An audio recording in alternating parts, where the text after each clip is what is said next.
takes them directly to the last meeting really quick. Yeah. Had in mind on something positive or negative after he sleeps, if he, your man focus on doing your job right, and to the point where you're not thinking about anything negative, and your man focus on positive, you're trying to grow yourself, grow your community, for your family, period, you're trying to grow.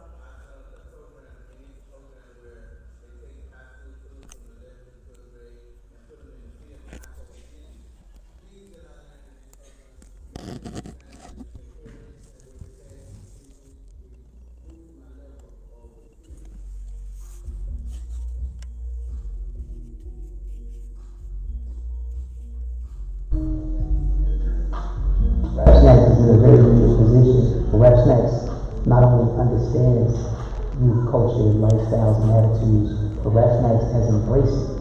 And in embracing it, it has allowed Rap Snacks to open a conversation with youth that other companies might not be able to facilitate. So the role that Rap Snacks can play is the role that Rap Snacks is playing with the Boss Up Entrepreneurship Program.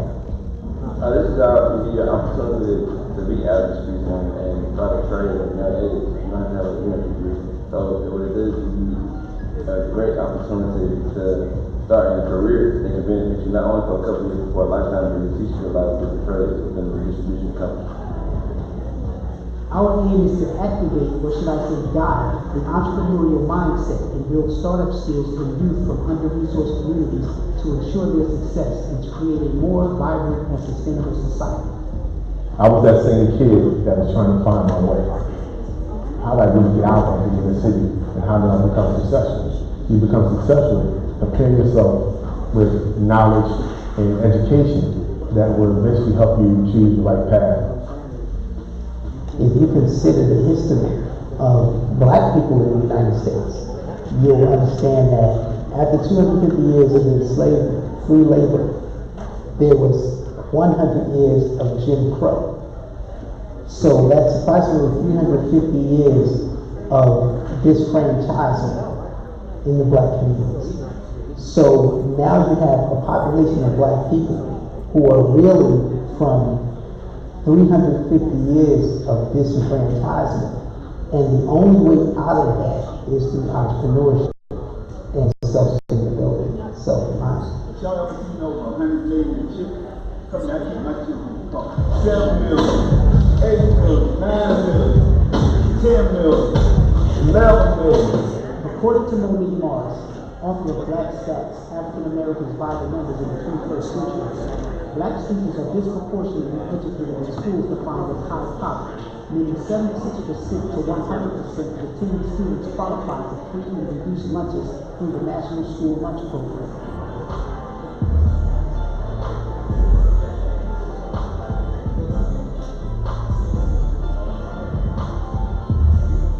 Plagued by isolated and under-resourced learning environments that often represent unequal access to quality education, black children have remained disproportionately vulnerable to the legacy of racial bias and poverty that socially reproduced underachievement.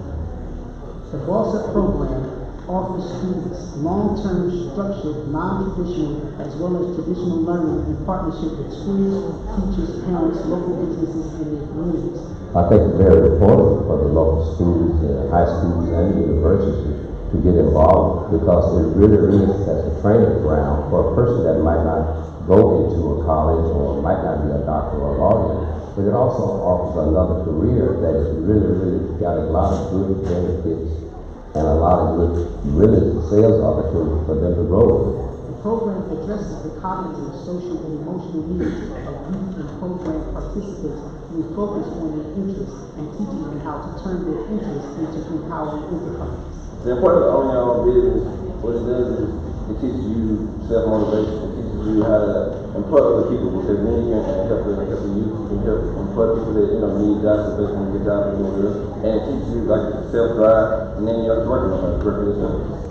The program utilizes embedded entrepreneurial technologies, STEM study, and practical leadership development applications to teach young people how to creatively find solutions for the various problems that exist in society, which is the spirit of entrepreneurship.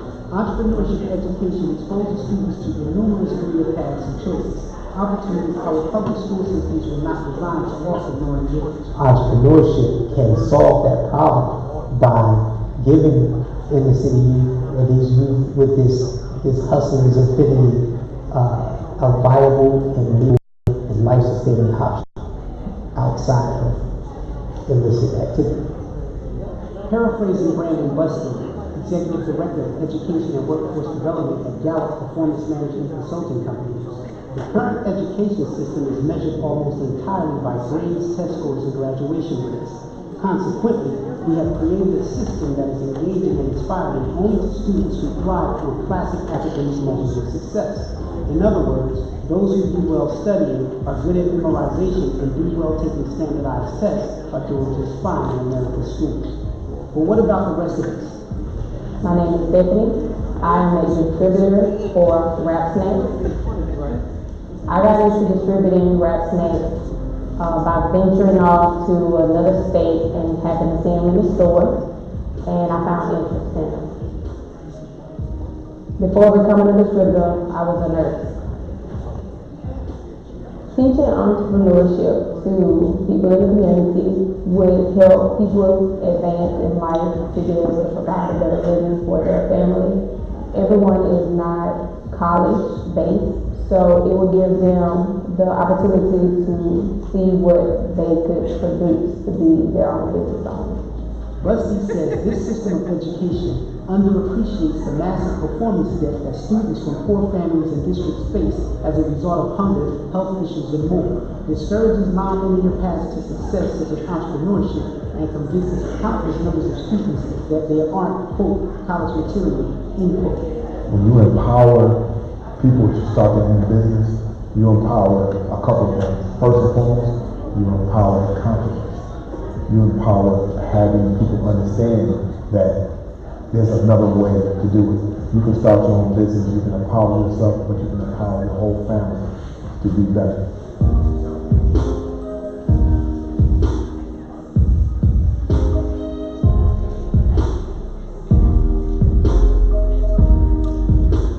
Some of the things that I do is pull Rap Snake off the truck and help them unload it into stores.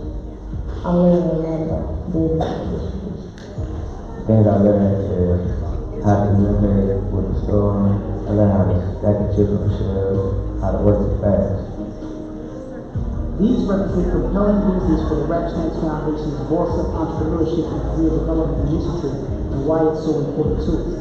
Furthermore, when we consider the unemployment rate among blacks is consistently double the unemployment rate of whites, and that 51.3% of young black high school graduates are underemployed, the need for entrepreneurship and its proven capacity to address this problem becomes apparent. I would say that Rap Snacks employs thousands of people because you have to understand the channel of distribution that the brand goes through. First and foremost, you have the packaging companies who make our packaging for us. Then you have the seasoning companies who make our seasoning for us. In addition to that, you have our manufacturing facilities. We have 5 manufacturing facilities around the country who are making our products for us. And in addition to that, you have distributors who we have in almost every state in the country that are distributing the products and taking to the stores. Like to make sure every bag is crisp, make the display is full and well maintained. To keep the hot sales and having your display in the correct position. And also having a pool of the correct items and correct product that sells in their store. According to the U.S. Census, almost 10.9 million African Americans, or 28%, live at or below the poverty line, compared to 10% of whites. 23% of all children in the United States live in poverty, while 39% of black children live in poverty. 35% of all female students are low income, yet more than half of African American female students, 53%, are low income. The Rap Snacks Boss Up Entrepreneurship Program has successfully trained young men and women of under-resourced communities to take responsibility for and control of their own financial futures, helping them to realize their full potential and secure for themselves, families, and communities a bright tomorrow. According to BlackDemographics.com, Black-owned businesses in the United States increased 34.5% between 2007 and 2012, totaling 2.6 million black firms, covering a plethora of industries from healthcare and social assistance to professional, scientific, and technological, creating an estimated 1 million jobs. This is enough to hire 4% of the working age black population. The annual revenue of these firms is $187.6 billion. This represents less than 20% of receipts from the $1.1 trillion collective buying power of African Americans in 2015. We can address the lack of ownership by investing in ourselves, investing in our own communities. We need to start there. We need to start investing in our own real estate, investing in the culture. It's all about young people, getting them involved in things that they're very interested in. Rap Snacks is one of the items that they can relate to, they have passion about.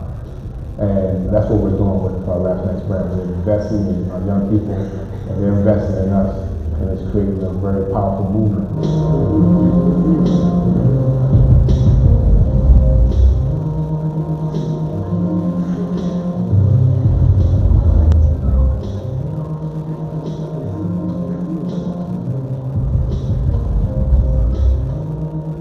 Blacks own less than a fraction of a single percentage point of retail stores located in predominantly black communities across the country. In some states, we have found as many as 1,100 retail stores in black communities, of which no more than 2 or 3 are black owned.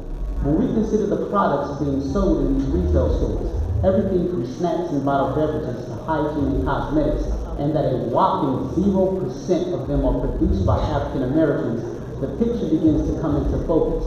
This reality extracts wealth from communities as opposed to creating wealth for them, a lopsided power relationship that creates under-resourced communities. I thought that the culture would eventually become what it is today, and it's touching, every aspect of consumer products, from headphones to clothing, to snack foods. And I felt like at the time that I saw the engagement of young people and how excited they were to engage in this movement. And I thought it would help us, it would eventually facilitate other avenues, and it's doing that right now with snack foods. Knowing that America's 25.8 million small businesses employ more than 50% of the private workforce, generate more than half of the nation's gross domestic product, and are the principal source of new jobs in the U.S. economy, the Rap Snacks Foundation believes entrepreneurship is an important part of the solution to several societal problems imposed on our under-resourced communities, and a way to redirect a larger percentage of collective black spending power back to the community. Entrepreneurship is an employment strategy that can lead to economic self-sufficiency. The way we can keep more of our money in the community is providing information to our people that are actually spending the money. First and foremost, we have to understand that you create your own business within the community, and you're helping each other, and you're creating that Black Wall Street. The Voice of Enhanced Entrepreneurship Program's aim is to activate, or rather guide, the entrepreneurial mindset and build startup skills for youth in under-resourced communities to ensure their success and to create a more vibrant society. Rap Snacks Boss Up Entrepreneurship Program. Empower the community. Boss up.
evening, everybody. How you all doing? First of all, let me say thank you for your patience and your wait. We're going to be getting started very shortly. We just had a few little things that we had to adjust, but we thank you for your patience. Welcome to Cheney. We'll be back out very shortly to get this going. Mingle, introduce yourself if you know somebody. Our Cheney students, welcome our family, show some love. You know, we'll be out very shortly. Thank you.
Learn about investing.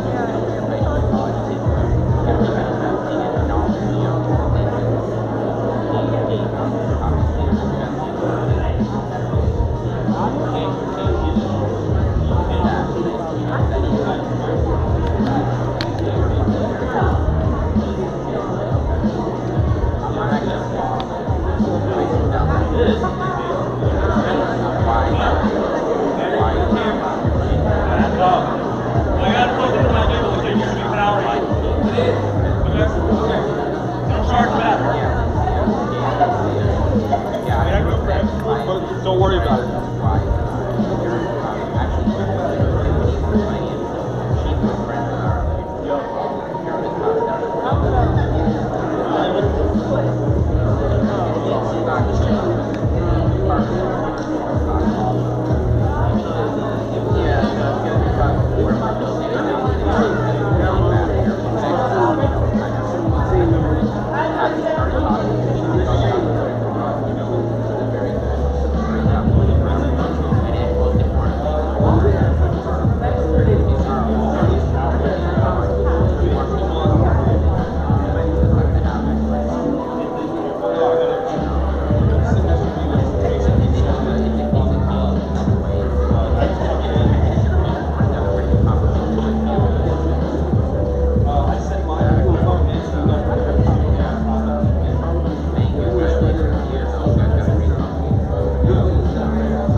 Like one.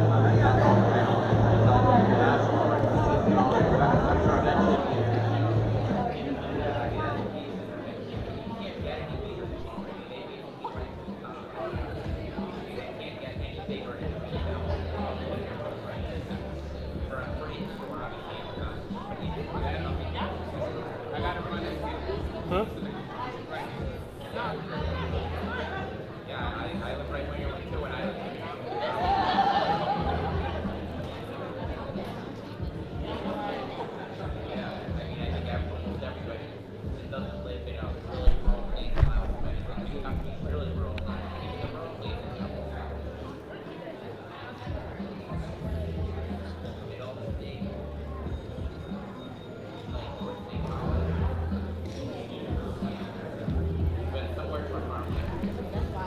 Check it out to see if it was running live? It was. All right, it says we're live, but not live. Yeah, because we haven't started. We're good. All right, cool. I just want to make sure it was running. I don't know how it sounds, but.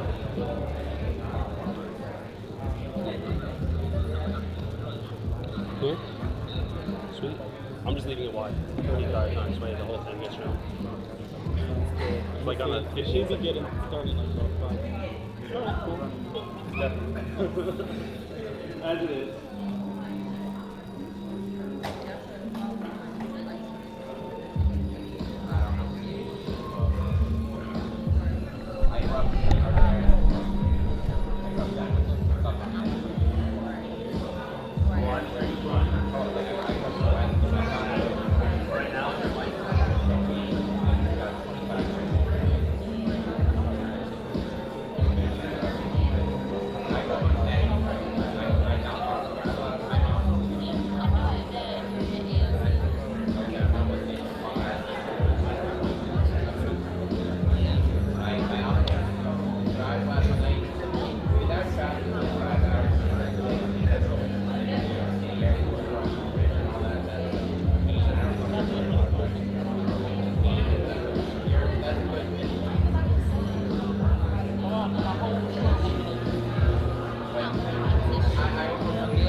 Other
We're ready to get started.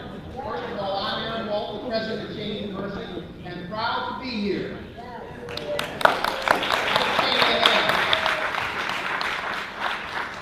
Today is a very important day in the life of Cheney because it's one family day. That's what this is all about. But I'm particularly gratified at the panel we're going to have this afternoon because we're talking about entrepreneurship. Critical. I can remember as a kid, my dad had a second grade education, and before I was 10, he had a cleaning business, and a shoe shine parlor, and a restaurant. So it lets you know that all you need is the desire and to stay focused. And you too can own your own business. And I did that for my son when he was 18. I financed him into the car wash business. So all of us have an opportunity to be entrepreneurs. We may not want to be, but it's always something that can drive us. So sit back, relax, and enjoy this afternoon.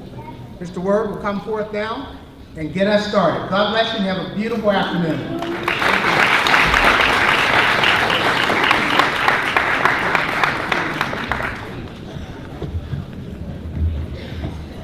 Good afternoon. Good. Once again, glad to have everybody here. My name is Curtis Word. I'm a very proud alum of this great institution, class of 2002. All my alums in the house, make some noise. All right. We are so excited to see you all out with us on this afternoon for our family day and for this important panel discussion sponsored by the Boss Up Rap Snacks Foundation. So I'm going to let my co-moderators introduce themselves. We're going to get our panel out here and we're going to get this thing flowing, all right? All right. Awesome. Good afternoon, Cheney family. My name is Alfonso Samukai. I'm a sophomore. I'm a major in business administration at the first HBCU. Good afternoon, ladies and gentlemen. My name is Lamar Ramsey. I'm a computer science and a business administration major. I'm also a sophomore, and I'm attending the first HBCU, the finest. Once again, before we bring out our panelists, we want to let you know, boss, this is sponsored by the Boss Up HBCU Entrepreneurship and Financial Literacy Conference, which is a tour that is a tour empowerment symposium bringing together leaders and influencers from culture, industry, academia, and government to frame key challenges facing students, historically Black institutions, and a collective Black community. Its purpose is to advance new opportunities as well as to promote technology transfer and entrepreneurship. Boss Up Rap Snacks Foundation knows thinking and acting entrepreneurially is more than just an inclination. With researchers forecasting median wealth for African Americans will hit $0 by 2053. It can and it should be taught. Y'all agree with that? So it's important that we're having this discussion on today. So without further ado, we're going to bring out our panelists and introduce our organizer, Mr. James Mason. Okay, first up we'll be introducing Tiffany Fuller. Everybody please give her a round of applause, please.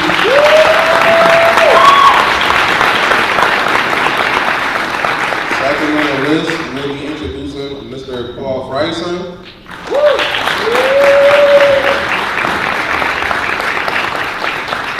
Third, we'll be introducing Dr. Sam Williams.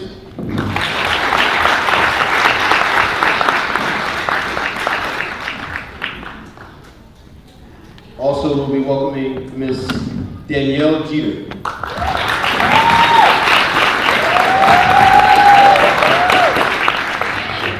Next, we would like to introduce the rap man himself, Mr. Master P.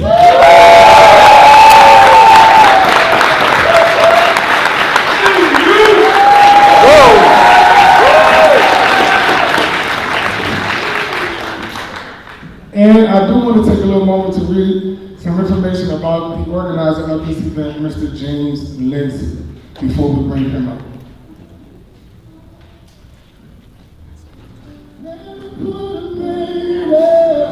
James Lindsay is a Philadelphia leader who graduated from Cheney University with a bachelor's degree in marketing.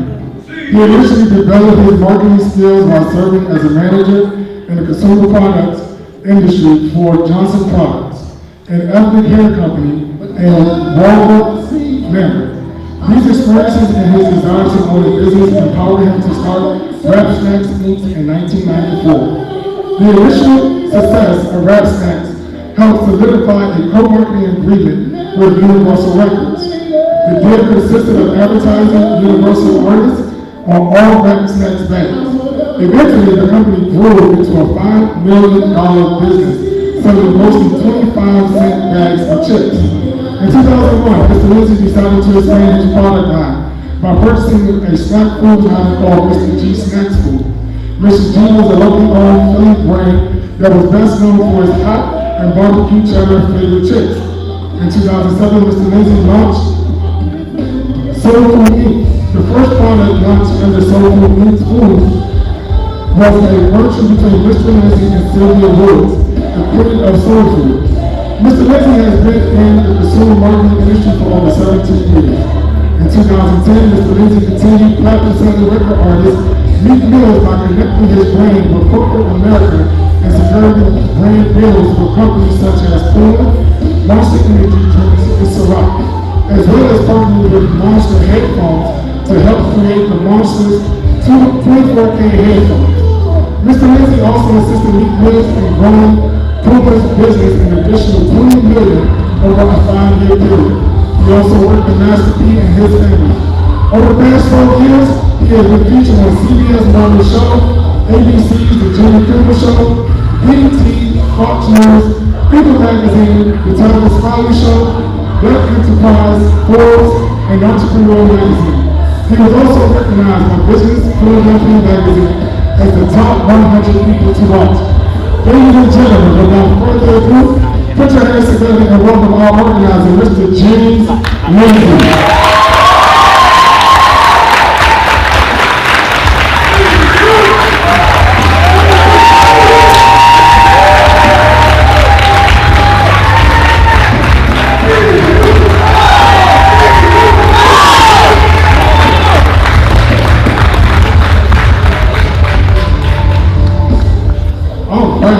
All right. So we're going to get this flowing. And I want to first, once again, we want to take some time to allow the panel to introduce themselves in a more personal way and tell us about yourself, tell us your name. We'll start right here with Dr. Williams. We'll go down. Last PM and Mr. Lindsay, we'll let you two go last. All right? So Dr. Williams. Hey, my name is Dr. Williams. I actually was a professor at Cheney University down in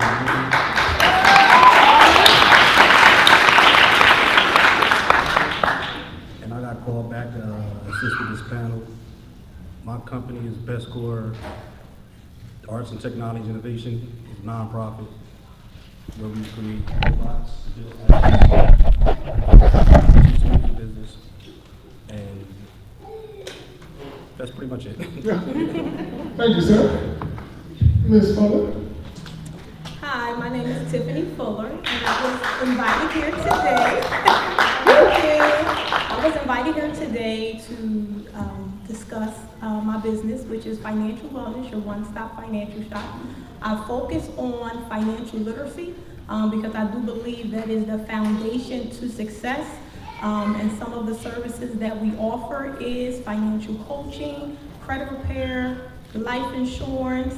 Currently have 40 different locations for tax offices in the United States, and also do program for college students, guys, so make sure that y'all heard me, college students, called Young Money Makers, where we teach you the foundation of financial literacy. Awesome. Hi, good afternoon. My name is Danielle Jeter. I'm an artist, activist, and a businesswoman. I'm the founder and president of Women in Media, and it is a pleasure to be here.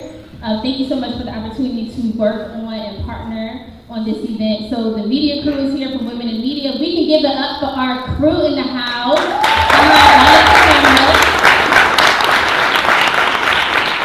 So as a businesswoman, I have Women in Media, and I also have AOI Events and PR. That is a full-service creative communications firm, and I'm also a commissioner for Governor Tom Wolf. Awesome, awesome. Cheney alone, Mr. Paul Price.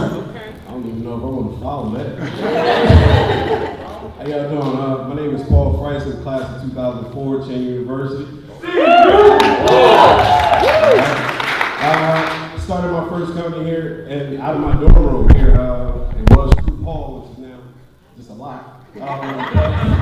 Room 312, I started my first t-shirt company, which was called Out of Order, because at that point in my life, that's what I was. And from there, it grew to the company that I have now, which is called Blessed, period, because I know and I understand that every day that you're living, you are blessed, period. So there's no reason to stress or worry about any of the mess, because it's already taken care of. The other side of my life is I own daycare centers in the city of Philadelphia, and I am an advocate for all of early childhood education in Pennsylvania. On top of that, I do stand-up comedy because I can't afford therapy, so I get paid to tell my story.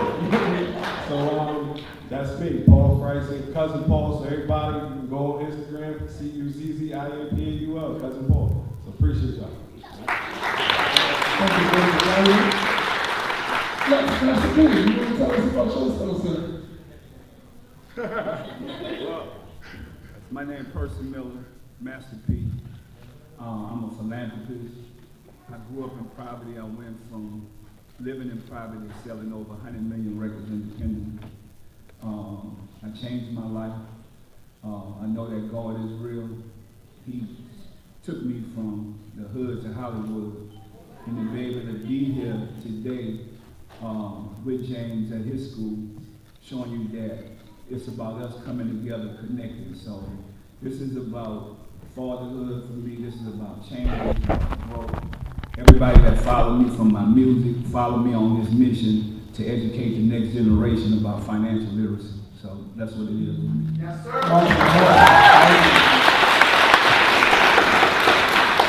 And last but certainly not least, the lyrical player, Mr. James Lindsay. Hello, Cheney family. Make some noise for yourself.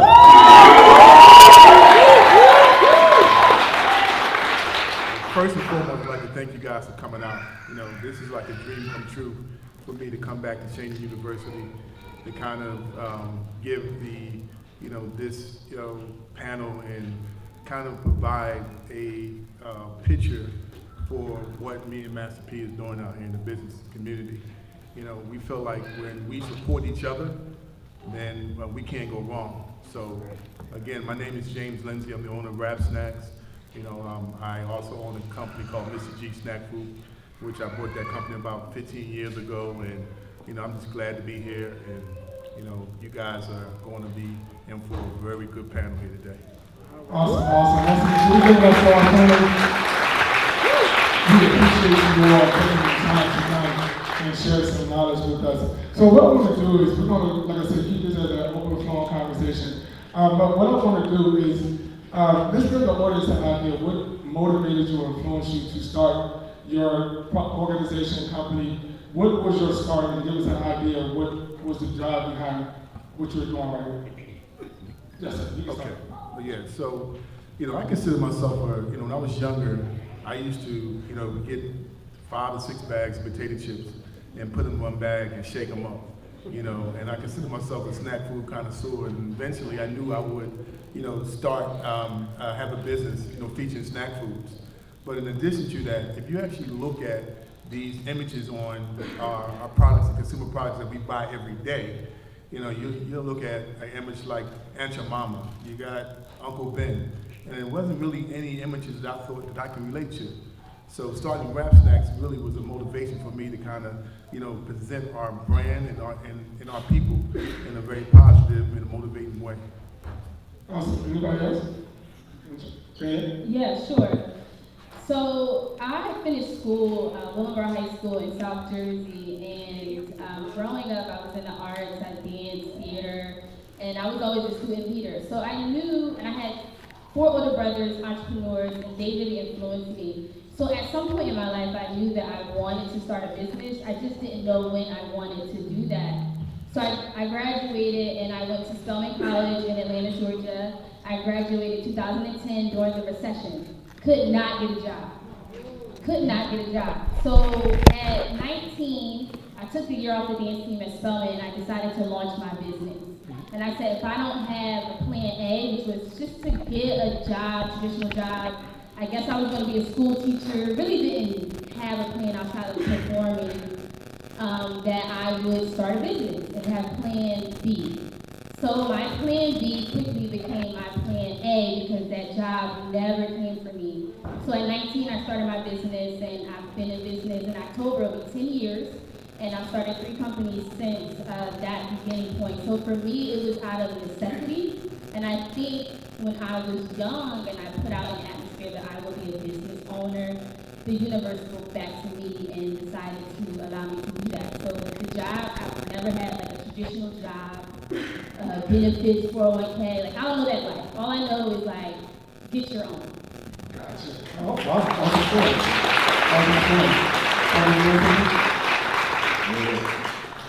I understand that. I was broke, so I started a business with, no money.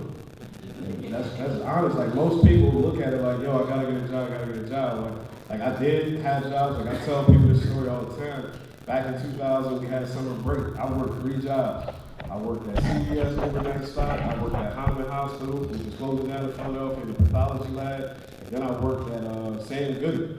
And I never saw my mother's house outside of the shower because I wanted to hustle. When I came back to school, I had this idea of Out of Order, my clothing line. But I knew I needed money to get it started.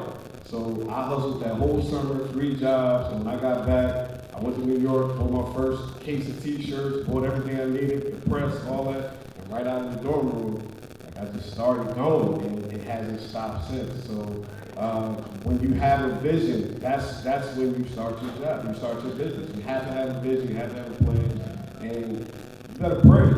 If you don't know anything else, you gotta pray or talk to the spirits, whatever it is that you do, you gotta pray. And just lean on people, be willing to talk to people, and take criticism without it hurting your feelings. And anybody on this panel can tell you, you can start a business, but when somebody tells you no, it shuts you down. This ain't the world for you. All right?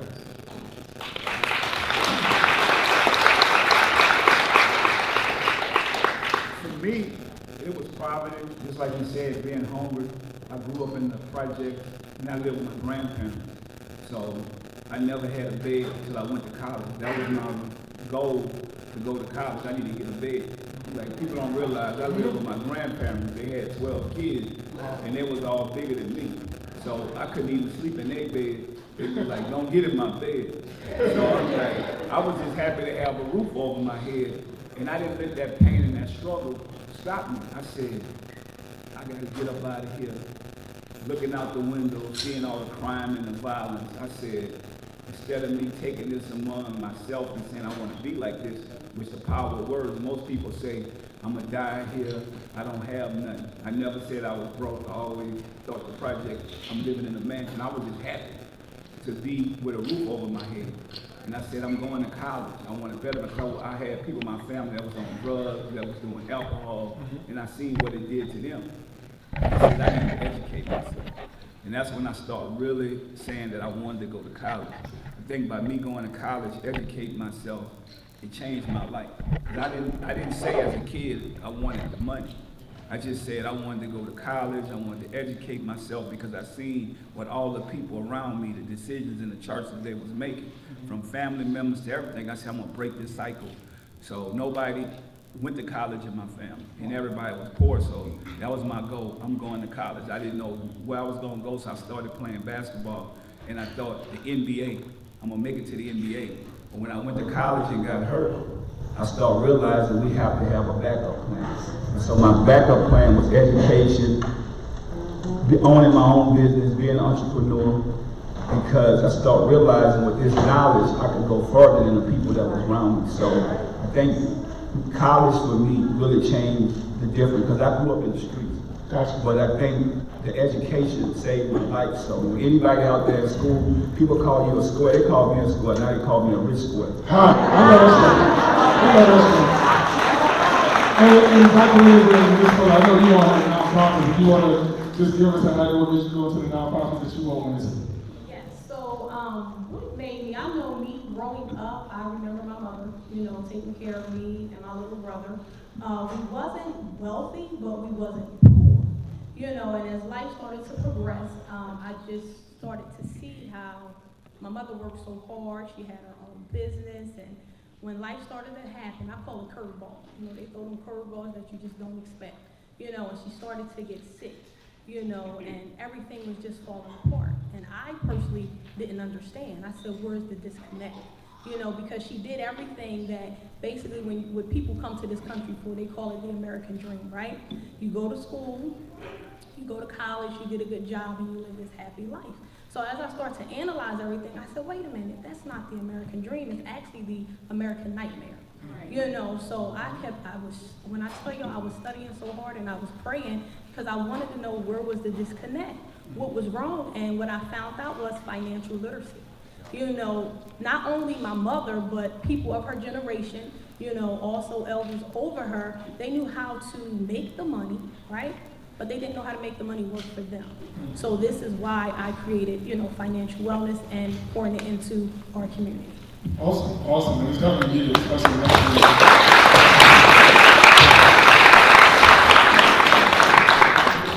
We pretty much got all the same story, but I come from a different country, so we was super poor. I'm from Jamaica, and we were super duper poor. And when I got to the U.S., mom is still education, just to get out of it. Came to the U.S., came to the projects. So education. So in her school, got my bachelor's, and then got 2 masters. I went and got my PhD. Best time of my life was in school. And I know my mission was just to give back. So I started my nonprofit. That's why I became a professor, to give back to keep students like yourself from going through the same struggles that everybody else will do when they see. Awesome, thank you.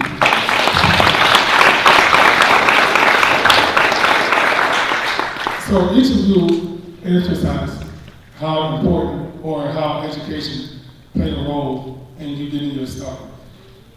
Since we're at HBCU, we're at a university, what is the importance of education or the need of education to even get into business, nonprofits, to get your foot in the door? What do you feel like it's a major need, or is it something that people can get by and still get their success started? Because people tend to think it's both ways, that I don't need to go to school, I don't need a degree to get started. Do you think that that's a major influence or part of your start, and is it beneficial? Well, I tell you, for me, looking at the people that I've been around, if you look at most of the people that are dead or in prison right now, it's for a lack of education. If you look at it, you're making the wrong decisions because you don't know no better. And I just think when you don't know no better, it's not an excuse. It's just a lack of information. And so stop making those excuses. If you look at the guys in the NFL and the NBA, they don't have the right information. They think their job is just to jump, run, and throw. At the end of the day, you make $100 million and you have no education. How long you think you're gonna keep that money? Let's be honest, you see the cases all the time, like she said about financial literacy. These guys know, the financial advisors and the agents know, they only got through school. They didn't do no studying, they didn't do no preparing, nothing. All they know how to do is play sports. So at the end of the day, those guys get their 5–10%, they control your money. And what you do, you don't even understand about building a relationship with the bank or nothing. You just know, I made $100 million. At the end of the day, you want your $100 million back. And they like to make $200 or $300 million off of your 100. And you got no part of that. So that's why education is so important. I know a guy now looking to buy a house, he's gonna spend $10 to $20 million. I said, if you had the right education, you'd have put that money in the bank, let it pay for it, and made money off of that. Really like you getting the house for free. But they don't teach us that. Right. You know, they don't teach us that, and that's why education is so important. If you look at it, the athletes that are losing, they are investing in the sports, but they're not investing into the financial literacy, saying that I'm going to make a lot of money because I'm great at what I do. I'm going to diversify my portfolio. I'm going to get people around me that are smarter than me. I'm going to be a part of stuff like this. I just want y'all, everybody, to give yourself a round of applause for being here.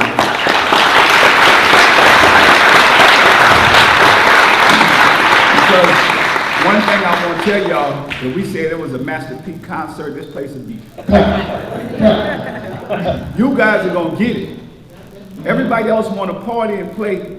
You only have 24 hours. All of us have 24 hours. What we do with our 24 hours is going to dictate our future. Yes, indeed. And so that's why I'm so happy to see the people that are here, because these are the people that want to get it. You know, I have a Master P master class, and I'm teaching our generation. I say, why is not people that look like us in there?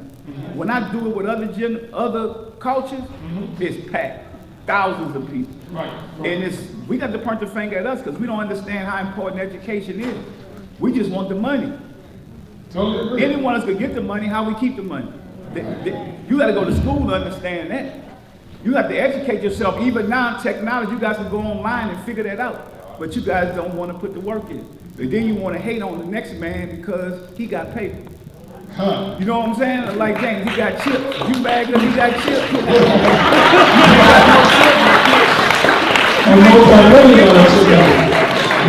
You ain't getting none of my chips if you ain't work for it. Gotcha.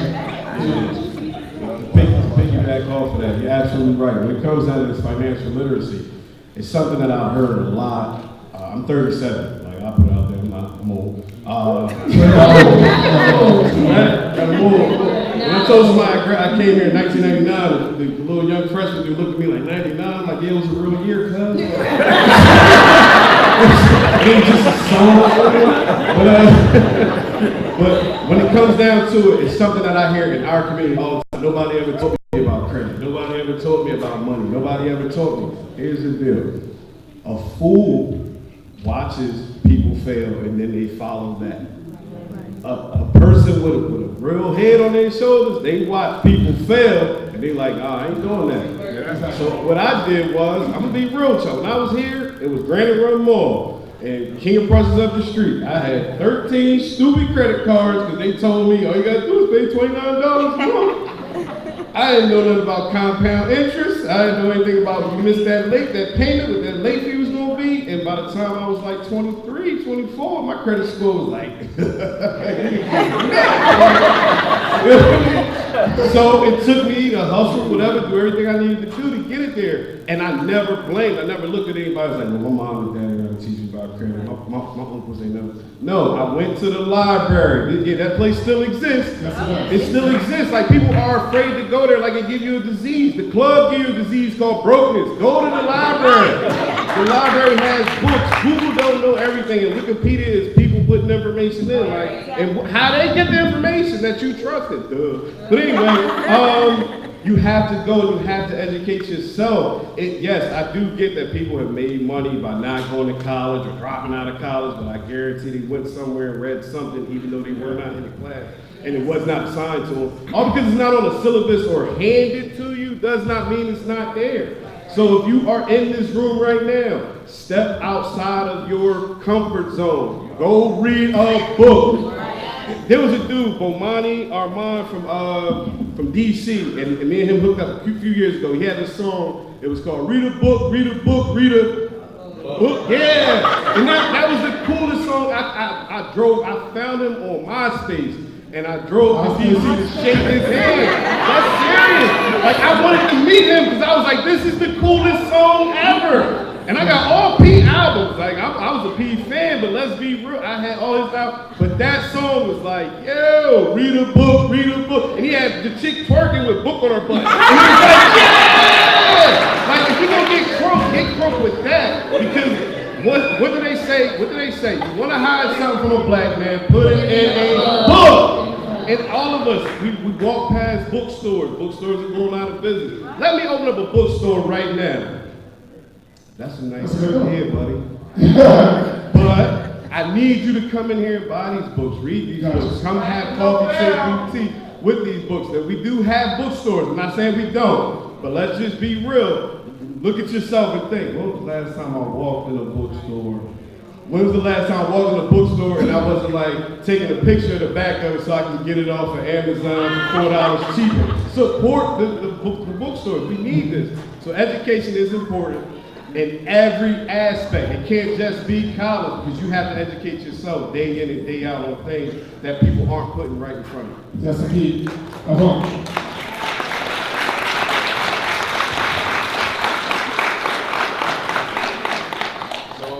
Tell us how did you advertise?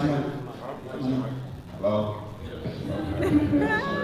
Can you tell us how did you advertise your products and services when y'all first started y'all businesses, please? Yeah, when I started my business, it was grassroots. So I really had to do everything from the muscle. But my biggest attribute and what I value in my business is my relationships. And being able to build authentic interpersonal relationships with people and network. So being in college, being in the AUC Center, being a party promoter with the clubs and the whole thing, I was building a network, a brand and a network at the same time that really embodied a lot of the skills and the attributes that I wanted to expose about what it was that I was doing. So I would create a lot of event experiences. I would partner with restaurants and clubs and different venues and say, hey, I could bring an audience in this space. Would you partner with me and allow me to use your venue for exchange of services? So I did a lot of exchange of services to really get started. And then social media, started. I got on Twitter in college. I got on Facebook when I went to college. And Instagram came out kind of after. Or like during, I can't remember, but it was later. So then social media also allowed to help with that. But for me, it really did start with like word of mouth and really building relationships. And then it was almost as if I was creating like disciples of my business. So then there's other people talking about what we do at AOI Events and PR. And then there's other people referring business to us. And then Women in Media is a network and a community. So it's really creating disciples of the brand and creating something that's a culture for people to want to be a part of and want to really help and spread the word about. Awesome. So as entrepreneurs, in the work period, we all have stereotypes. The typical person wakes up, goes to a 9-to-5 every day. But we don't know what the typical day of life of an entrepreneur is. Could you tell us what's the main component that you kind of look for in your day? So I'll tell you, for me, like I said, everybody has 24 hours. You really have to make sacrifice in those 24 hours. You have to get up earlier than everybody else if you really want it. You're going to have to sacrifice your time for what you believe in, even when other people don't believe. A lot of people didn't believe in me. So you got to imagine, for me and my business, I started out in the music business, and the South didn't sound like nothing that was out there. It was all East Coast and West Coast. So I was literally just country.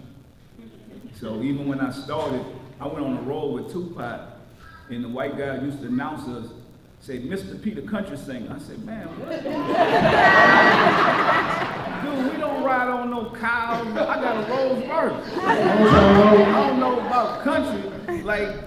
I was stereotyped because as soon as they said New Orleans from the South, they thought I was a country singer. I'm like, dude, I'm from the streets. This for real. I'm like, next time you say that again, it's going to be a problem. Dude's over at Master P, the rapper. But I'm like, you're going to get stereotyped in everything you do.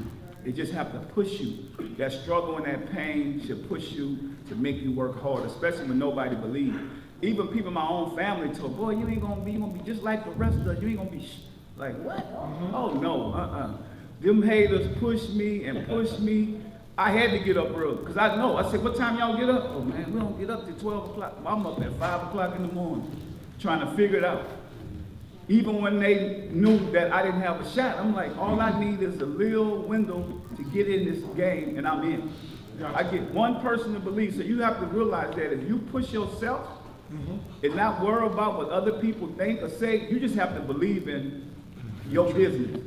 When you believe in your business, I feel like, and you put your trust and faith in God, nobody can stop you.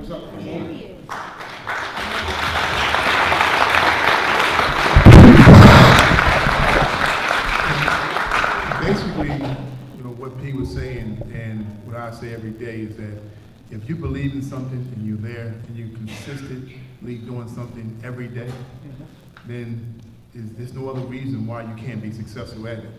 There's a lot of distractions you're gonna have as an entrepreneur, but knowing what your goals are, because when I first started Rap Snacks, people will look at it like, what is that? It was really ahead of this culture, but I believe that eventually the culture will take over everything and also influence everything right now, from potato chips to headphones to clothing. People couldn't see my vision. You don't expect people to see your vision.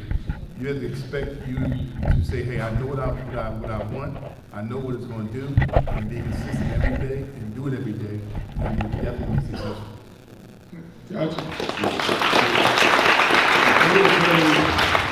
The day-to-day of an entrepreneur is different per entrepreneur, but I'll tell you, just like they just said, every day you have to get up with a goal, and a lot of times, even though it might have been a goal for that day, just know it might take you 2 days, 3 days to get to the end of that goal.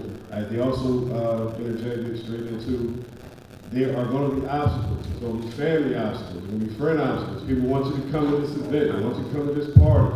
Oh, let's hang out tonight. I can't hang out tonight. I have this work to do. I have to write this proposal. I have to figure out how to get my product in front of 100,000 people somehow, some way, because when you're an entrepreneur, your money don't come in until you put it in front of people and they purchase it. So all because it's here, don't mean it's putting nothing in here. Like, your pocket gonna be empty. So you have to do that. You have to put that hustle in every single day. And just realize, anybody that's gonna start a business, like I said, everybody's not gonna agree with you. They're not. They're not gonna see it. This is your baby. I call all of my businesses. I have 0 children right now, and my wife is in the front. We're working on that. So we got 0 kids right now, but all of my businesses, I feel like these are things that God gave me. He impregnated my mom with these businesses, and I put them out, and these are my babies. So I care for them every single day. Blessed Period is my baby. BQ is my baby. Cousin Paul is my baby. So I'm not allowing anybody to stop me, deter me, move me, turn me around. Like, you can talk bad about it, but guess what? You're talking about it. If you're talking about it, I'm winning. Also, how many people in this audience have thought about starting their own business? Raise your hand.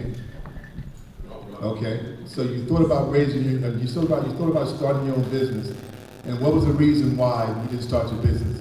And most of the reasons are is that you don't have the knowledge of being able to get into that business and knowing that it's going to be successful.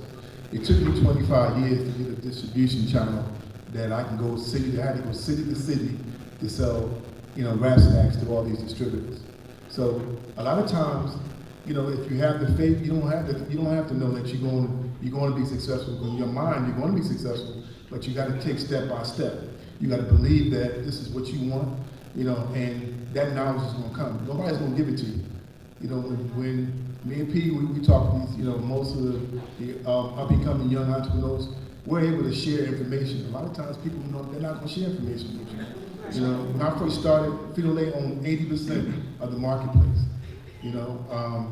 And now it's probably down to 55%, and that's because of Rap Snacks.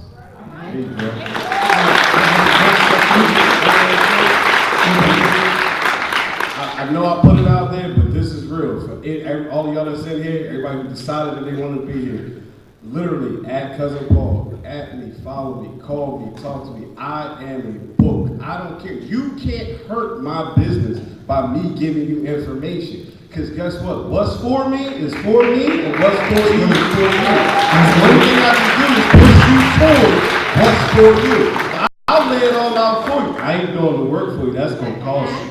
But like realistic, I'm being honest. This is dead up. Like I'm standing in front of everybody recording it. Call me. I'm local. The real number, not the Google Voice. You get the real number because you in this room. But if you ain't in this room, they didn't want it. So it is what it is. And we're gonna make sure they get your contact and everything before you leave. Now, and I don't want to leave. I don't want everybody to think because one thing about like nonprofits, so to speak, a lot of myths is that people can't make money or that they're not a beneficial way to go. I've heard these before because I've worked for nonprofits, but people often think if you're doing a nonprofit, that doesn't mean you're making money, you're giving money out. Can you dispel that myth for us and tell us what the benefits are of even doing a nonprofit? It may not be something like on the level of a Rap Snacks or, a clothing brand or something like that, but nonprofits are a very important part of our economic and our community. Can you expound on that a little bit? Yes, but before I say that, because I wanted to speak. Gotcha, I'm sorry. Yes, I was waiting. So, the panel basically laid it all out. So I just wanted to piggyback a little bit off of that. I always say, especially when I'm out speaking and I'm mentoring people, no excuses, guys. I hear it all the time. It's nothing that you can tell me that would make sense to me for you not to go after your dreams. People say, I have children. I say, okay, so what? I got 5. I also dealt with a child who's actually sitting here tired, very sickly, in and out of the hospital. So it's just no excuses. Also when your friends are, like they said, partying, clubbing, you want to be with this person and that person, you do the opposite of what everybody else is doing, and the success is going to come. So I wanted to definitely point that out, because life is going to throw you all those curveballs. And sometimes it could be with family members. Even with me, when I started to really launch my business independently, my mother got sick in June of 2008 and was born in December of 2008. So most people use that as an excuse, right, to give up. Like, oh my gosh, and I didn't have no support. I had a little baby at the time. I had no idea what I was going to do. So I just really wanted to put that out there because, trust me, everything that everybody in this room go through, we've all been through it. So you should never use that as an excuse. I turned around and I used it as motivation. Okay, so I think that's what everybody should do, no excuses. Awesome.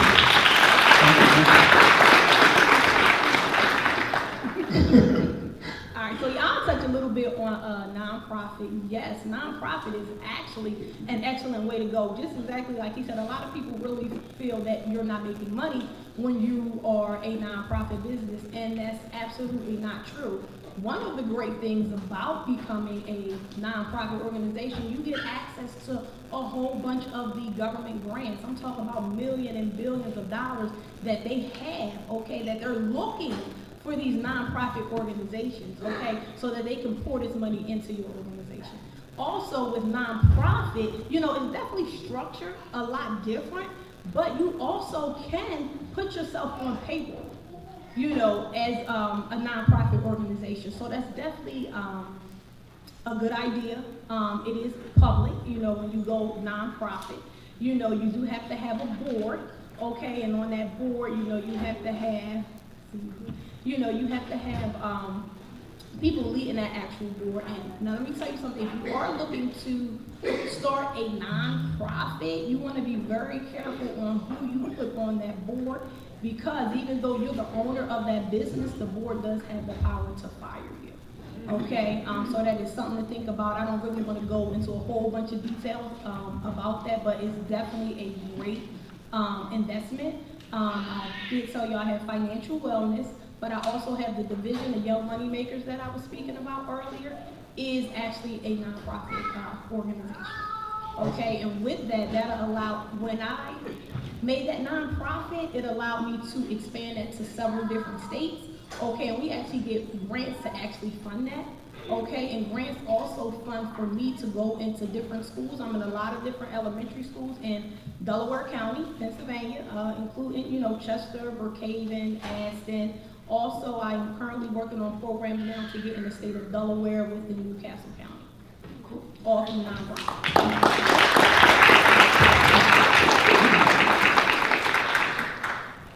Like you said, it's definitely not true. I made a few dollars off my nonprofit. And, but she said pick your board, make sure you pick your board right. actually one of your one of the best score board members, Herbert Black, back there. Y'all know him? Professor Black. He's actually on my nonprofit board, and it's definitely lucrative. I work at another HBCU. I don't want to say it. You can say it, because they're the second, so you can say it. Lincoln University. We love y'all, man. We love y'all. But the mission is to bring all the HBCUs together. Okay? It's all love. We just want to recognize them. So I wanted to add at this time, so Women in Media operates as a nonprofit organization as well. And it's 7 years old, and it has literally been taking over our lives. So it's very powerful what we've been able to create with this nonprofit organization. But what's cool about it is that we're able to create a community. We've been able to work with sponsors and partners.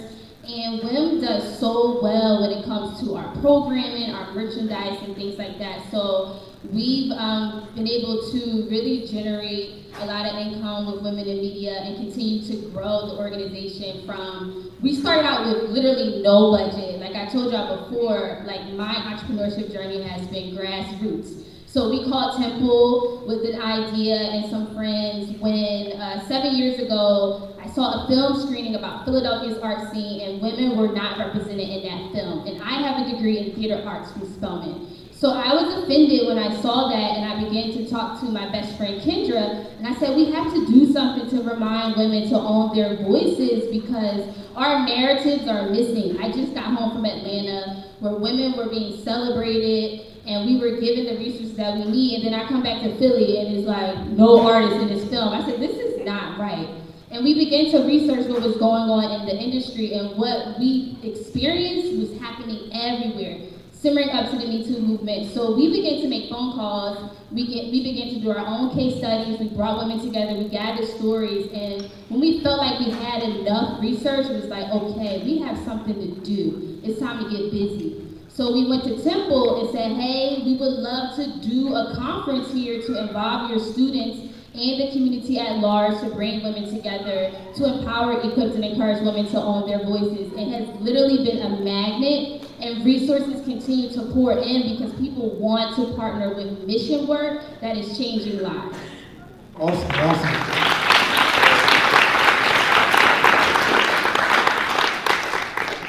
So, can you tell us what impact do you want your business to have in your community? Well, Blessed Period, my teacher line, I started that because I own child care centers, right? Since 1999 when I first got here. So we 20 years in business, right? But when it comes down to after school programs and summer camps, I had a lot of kids and parents who couldn't afford it. So I started Blessed Period, my t-shirt company, to finance and fund my before and after program as well as my after school program. My summer camp. So my kids have to maintain a certain grade and everything, and they do it because I take the summer off and they go on trips 4 days out of 5 throughout the summer.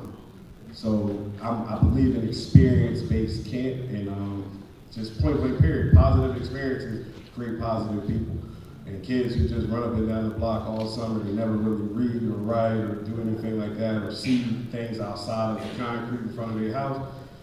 If you're a teacher or you think you want to be a teacher, those are not the children that you're going to enjoy the first couple of weeks coming back into school. So my kids are A, B students, yes sir, no sir, individuals, yes man, no man individuals. So that's the impact that them seeing a man who cares and lets them know like, yo, I love you and I appreciate you and I need you to love and appreciate yourself, and I'm doing this so that you can better you. Because anybody that's in here that's a teacher or thinking about teaching, we wish we got paid like NBA players. I would love a 10-year, $330 million contract to do some of this homework I had to do after school.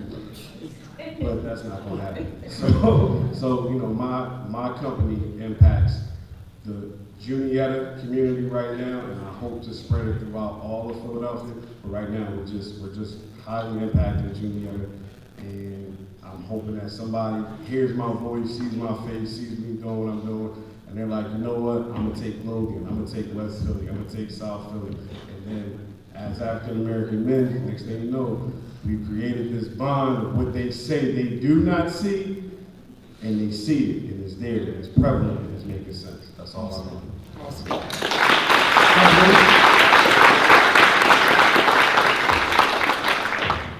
I want the community to see someone that looks like them, who thinks like them, and who expresses, their creativity like them. To be able to go out there and say, hey, I can do what James Lindsay is doing in the snack industry, and take that concept to other industries. I always say this, and it's really important to listen to what I'm about to say. The snack food industry is like a $550 billion industry in a yearly average. And as African Americans, minorities in this country, we represent less than 1% of ownership in that business. So I feel like, me and P always say we're making history, because I feel like I'm being used as a vessel to be able to show people that, we can do this, right? And without not just become what we are, we're consumers, but become producers, become distributors, right? For instance, we did a documentary which we showed earlier before we walked out here, and we did some surveys around the country, and Jackson, Mississippi being one of the poorest areas of the country. 1,100 stores and less than 1% owned by Afro-Americans, right? So, my message is that, hey, it's not rocket science. I'm going to lead by example to show people, that we can produce, distribute our own products, and then make that benefit to, beneficial to the next, entrepreneur that's coming through, our avenues.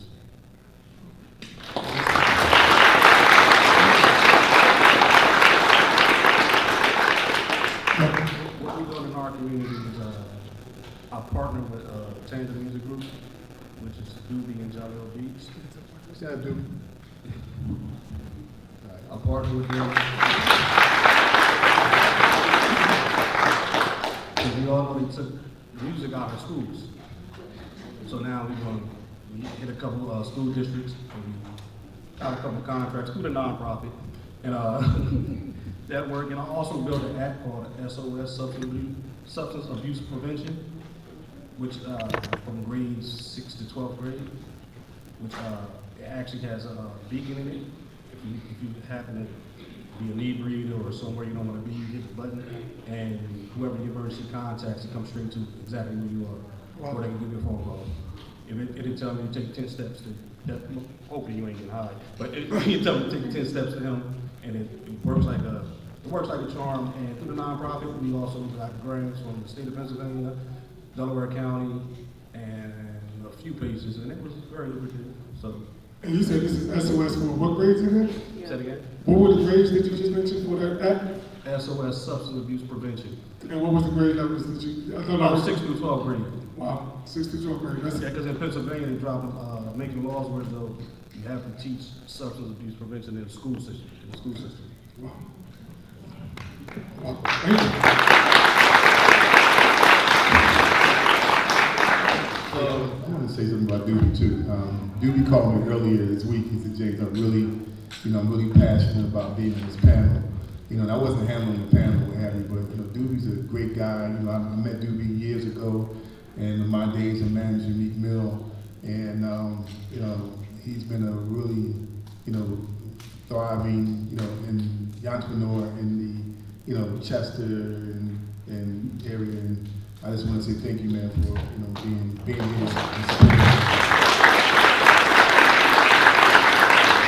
And I really want to be on Mr. Elliott. The name of your company is Stand Up. You want to just real quick, since they're gonna highlight it, you might as well go on and talk. Hey, how y'all doing? So my name is David Doobie Elliott, and I am the co-founder and president of Tandem Music Group. We expanded onto Tandem Real Estate Holdings, which we are revitalizing a part of Chester that desperately needs. Myself, such as James Lindsay, our our CU grads, Paul, like that was actually my classmate. Yeah. A couple classes. So, this Cheney community is there, in my heart. And I'm here for any support, any need that Cheney wants or is needed from me or my company or Jalil, a Grammy-winning producer, from the area. I'm here. So, James, thanks again. Thank you very much.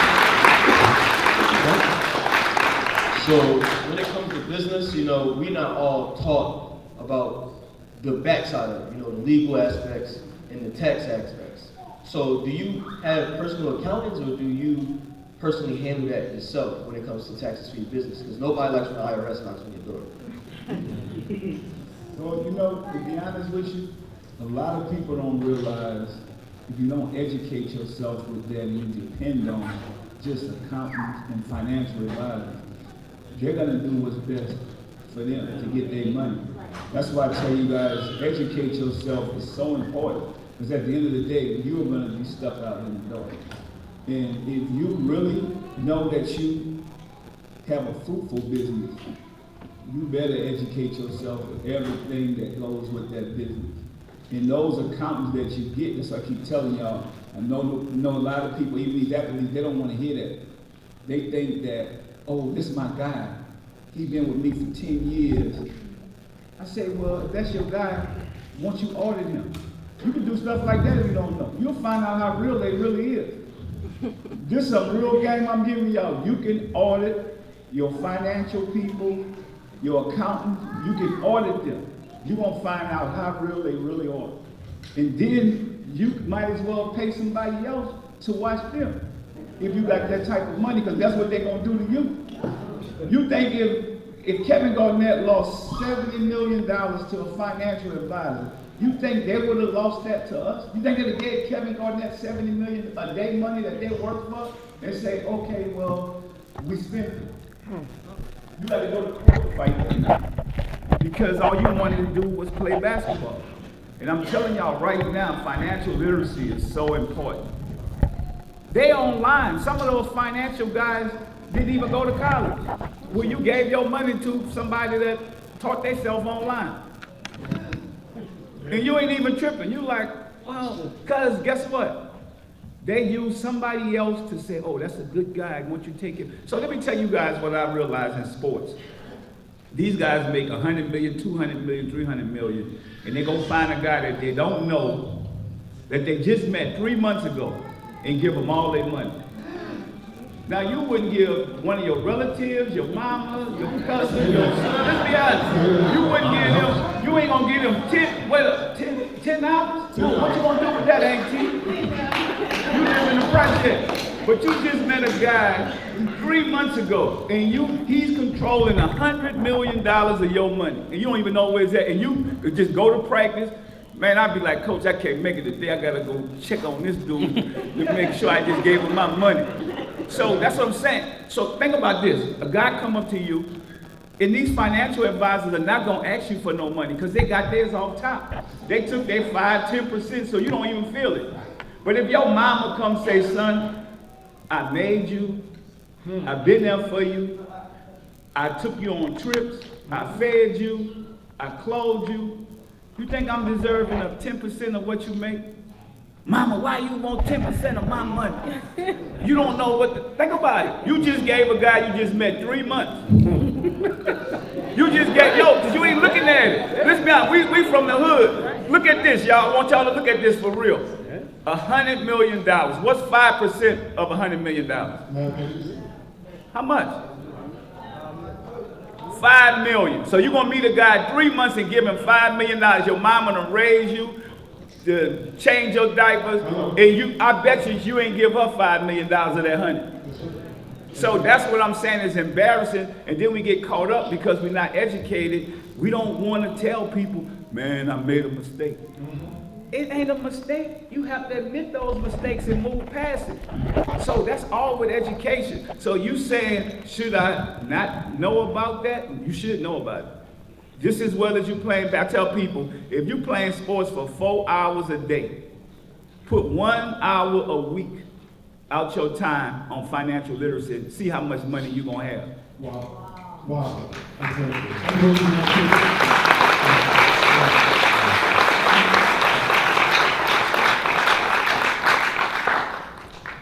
In my case, I definitely had to educate myself. When I first started, I had to go do my taxes. And he charged me, I don't make much money as Pete and James, but I make a couple dollars. And they charged me $250 to tell me I'm on $1,300. I said, oh, no, we ain't doing that again. So I went back, and ever since then, I do my own, I can read, you know what I mean? I got my education. So I went back and I read how to do this taxes, and it took me only an hour. And I learned how to do it, and ever since then, I've been on my own. So please learn it, please. Yeah, it's important to learn. Let me say this also. You know, it's kind of funny too, because when you think about your business and you think about, you know, if I made, you know, $5 million, you know, you gotta understand that $5 million is not your $5 million, right? Because you got a silent partner that's always there, right? Silent partner. Right, always.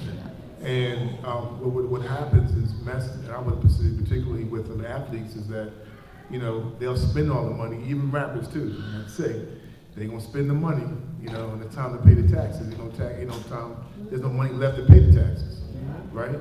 You know, and we, at the Boss Up program, stand up, we have a, you know, and I think it's important for us to, as entrepreneurs, and to give back information. So from a Boss Up program, we're teaming up with this gentleman here, and he's gonna take the mic real quick, right? And he has an app that really kind of teaches kids how to invest their money, but to understand, you know, what they're investing in, right? Because now think about it, if we were, you know, young at, you know, 10, 15 years old, and we started investing in our own companies and different companies, you know, at the age of, you know, 25, 26, you're gonna be very adept to financial literacy. So you gotta start them young. So we're partnering with this gentleman here. He's gonna tell you about his little program real quickly.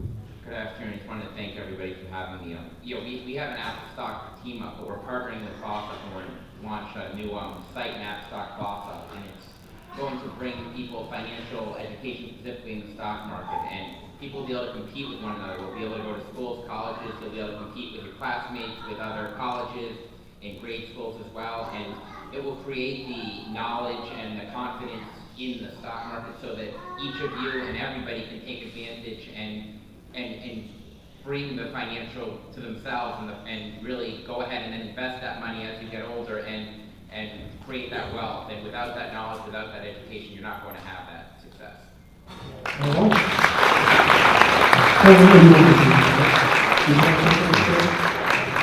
Just real quick, man.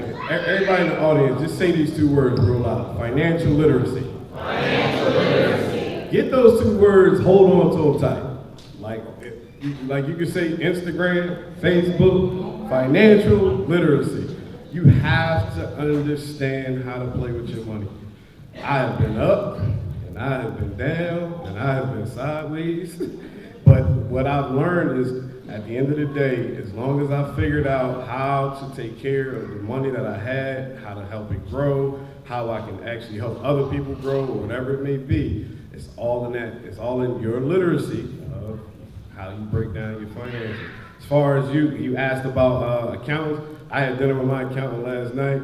It cost me more than I wanted, but you know, he does, like Pete said, I talk to this dude and I break it down and I ask him for paperwork because I want to know what it is that he's doing, because I want to know where my money at. And at the end of the day, like you said, I'm not making a bunch of money, but I want to know where it is. And if somebody happened, that silent partner he was talking about, come knocking on the door, I want to be able to say I know versus I thought he was doing it.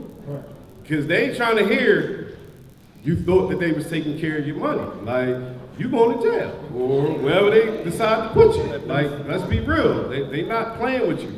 And if you spend it all up, like you said, they want theirs. I did something a couple years ago, which was phenomenal. I went to a gas station, I played a lottery number, and it was like 30 grand. And that little partner that wasn't in the gas station with me taxed that. I'm like, you ain't picked none of these numbers, cuz. Like, Like, how you taking 28.6%? Like, how you even come at 28.6? And then he didn't want to like cash app it to me. He sent it in the mail in a little white envelope. I was like, damn, just gonna disrespect my little check. But that government thing is serious. Don't play with it. If you start a business, take your time. Pick up a book. Figure it out. Learn the tax laws. Learn, like you said, learn about your businesses. Figure out if you can break it off into some kind of nonprofit so that you have both ends, both spectrum, because it can be very beneficial. All right? Don't think that opening up a business is just this window opening up and you like the old Scrooge McDuck where you can just jump in and start swimming in money. That's not it. Cool. Maybe, you know, after some years, but that's not it. So, financial literacy, you know. Sorry. I got you real quick. All right, so I'm just gonna say real quick, I know, you on time too, but I am a tax accountant, so I agree 100% what they all stated up here. Definitely what Master P said. You know, it is very important that you understand the finances in the back end, what is going on within your business. You know, even if you have to hire somebody to perform those services for you, you have to know what's going on. And like they said, that's where that financial education piece comes in. Even all of the clients that I have, one of the challenges that I had with my clients is that they did trust me to the point where they were like, no, I don't even know what's going on, I trust you. And we would go battle back and forth. No, you need to understand this. So they are required to meet with me on a regular basis, okay? And I pour into them what is going on with their business on the accounting side so that they can understand how I came up, what I came up with, you know, and if you owe the IRS, why you owe the IRS and how we can offset that so you don't have to give them your money. You know, so that is definitely very important. You can't even be in my program, okay, if you don't live up to that part. Not only so that you'll know, but also too, because you're putting your trust in somebody, right? 100% of your trust in them. But what happens if that person is no longer available? You know, what happens if that person, God forbid, pass away or they become sick? Anything, you gotta know what's going on and you gotta know where to pick up from. So that's all. Did you want to go there? I saw you come to the mic. Oh, I thought you was going to say something. I saw you come to the mic. Okay. So, assuming, of course, everybody here that's here today is considering or looking into some kind of business venture or planning on starting a business, either with setbacks, discouragements, demographics, or so forth. What, if any, are some things, because people always take into consideration if it's a good or a bad risk to even launch out to do what it is that they're envisioning. Because, you know, we get people in our head that say, oh, this is not a good idea. Like, I can imagine somebody telling you going to finish your business wasn't a good idea, but proof of the pudding. So, what do you say to those persons who are here today that have shared their idea with somebody, threw their idea, their concept out, but then they had that person say, nope, don't do that because you're going to be wasting your time. What do you say to that? Well, I'll say first and foremost, did you do the research on the industry you want to go into?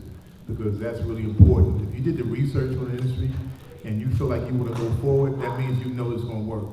So if somebody telling you that it's not going to work, is just giving you actual motivation to tell you that, hey, you're on track. You're in the right situation, right? So, you know, it's all about the research. And knowing that it's going to work because, again, everybody's not going to believe in your dream. You know, it's just plain and simple, because how can they believe in your dream when they don't know the research and they don't have the information? Exactly. Right? So that's key. I would say there's no such idea as a whack idea. Whatever somebody say to you, you know that. They can't tell me, man, well, Peter, you ain't gonna make it. Like, I was on the road with Tupac and them, they had millions of fans. I only had one. I said, I'm gonna turn that one into millions. When I walked, they were like, people, why you so happy? I said, I got it, I figured it out. Find a problem when you're in the business. I said, ain't nobody from the South. I'm about to blow up. They was laughing, and they was like, smoking, boy, that boy tripping. Is he drunk? Man, I'm not drunk. I ain't drinking nothing. It's like, why you so happy? I said, well, I'm about to make it. I got one of y'all fans I'm about to turn into millions. They didn't understand it. So it's like, oh man, you sound country. Ain't. Man, I started singing Body, Body. One dude was bouncing with me. I said, I'm gonna turn this into millions. I walked in the middle of the crowd, 20,000 people handed him a t-shirt. He said, man, you out here in the audience? I said, but it ain't worrying about me. It's about you. You believe in this? He said, I like you, man. That's all you need. You get that one person, you already believe, whatever they say, you know. I tell people in business, I always find a problem. They already had big West Coast and East Coast artists. I said, boy, they ain't got nobody from the South. I'm gonna make it. They was looking for you crazy. I said, all right.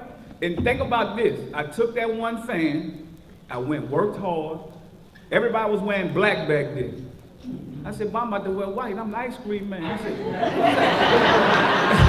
they said, look at this fool right here with this all white on. I said, I'm gonna be different. You know, I had the Rolex watch and put the bling on the back of my CD cover. You see that? There you go. but think about it, being different is gonna pay off in the end. Yeah. I went from selling no records, having that one fan, to selling 100 million records. Independent, I made more money than them in their whole career in a month. So, think about it. Being different and believing. I'm telling y'all, you gotta believe. Like they say, it took this man 25 years to get this in the Walmart. How many of y'all gonna wait 25? I'm like, man, I'm gonna wait till you. People would have been gave up. They was laughing at me. I was like, man, I'm on the road doing what I gotta do. One day, I seen it. You got to have the vision. If you don't have the vision, you let them haters stop you. Because that's what we get caught up, man. It ain't happening yet. It ain't on me. I can't make it happen. That's even the people me with. You need to make it for me. No, dog, nobody helped me. I don't mind giving y'all opportunity, but nobody helped me.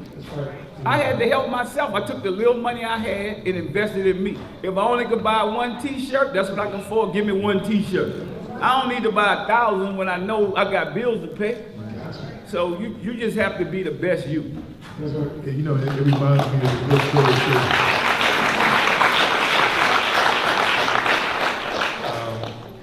I was working with Meek, you know, one of our first endorsements was Puma, you know, and I was telling Meek, I said, Meek, man, we got to go where nobody's thinking about, you know, and, you know, of course, you know, like most of the guys, he loved Nikes, right, you know, and I say, man, look, Nike, you love Nikes, but Nike don't love you, because Nike ain't not supporting you, and they're not giving you any money as well, they're not to help your brand. You know, and it took me like about 3 years to get them out of Nikes, you know, where Puma was paying millions of dollars, right?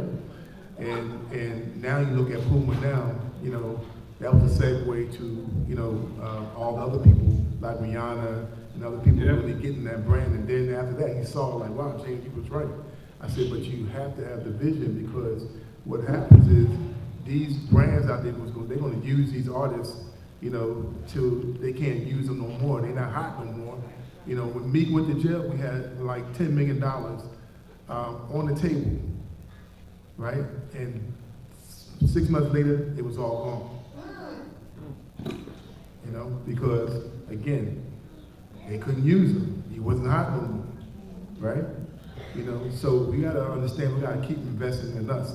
We are our brand, you know. That's what we are. And also, keep investing in that. Also, one thing I want to add on to that, y'all, everybody that's here, all money ain't good money. I done turned a lot of deals down. I done turned a lot of money down. I came in the game with $500, sit down with Jimmy Iovine, wrote me a check for $1 million, said, Pete, you sign with us, we have the streets. I said, I got $500. My brother C tell me, "What? Take the $1 million, I'm about to go take over the project." I said, "What?" Well, I'm trying to take over the world. If this man offered me $1 million, how much you think I'm worth? I walked out there and I went back to the project. I only had $500, but I knew I was owning something and I knew I had to work. So don't be afraid to turn down a deal. Never do a deal when you're desperate. And so even James knows. I was managing Meek Mills with James. I told Meek, you a boss. Dog, you don't need no deal. But you know me, I'm an entrepreneur, so I'm like, James. Ask James. I walked out and said, James, you gonna do that. I'm cool, but I think me could have made it back then. Yeah. We was already there. But the thing that James has been doing for people, and he don't get recognized for this, he stuck with me. I didn't. I'm like, dog, I got other stuff to do. This man been, no, for real. This man been patiently putting up with a lot of artists, but they don't come back and say, man, as soon as they get the money, they go run to the big company. Why we can't do the same thing? You know what I'm saying? So we have to start recognizing that you have good people around you, and these brothers are educated. So let me tell y'all something, the difference.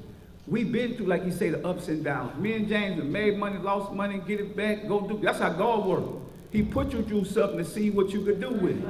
I don't cry when I go through something. I stand up and say, man, thank you, God, because you was there when I ain't had nothing. You was there when I had something. What I love about this brother right here, he put up with all that. And he don't get that back from these artists. All the people he done put on the bags and everything, they don't come back and say, why don't we celebrate us while we here? Right. You know what I'm saying? But they ain't gonna go say, James Lindsay helped them do this. No, oh, look what I'm doing now. We have to stop that. Because look at Antonio Brown. When it's over, you come back to us. They don't want to talk to you no more.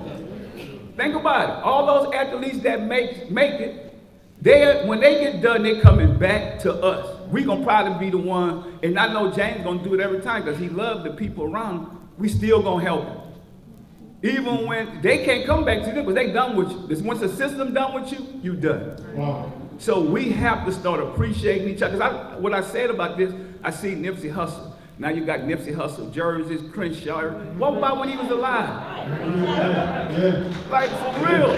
So we have to change that. And we have to expose that. You know, we're not going to keep that a secret because we love all these guys. Think about even with Meek. Meek got a great career now.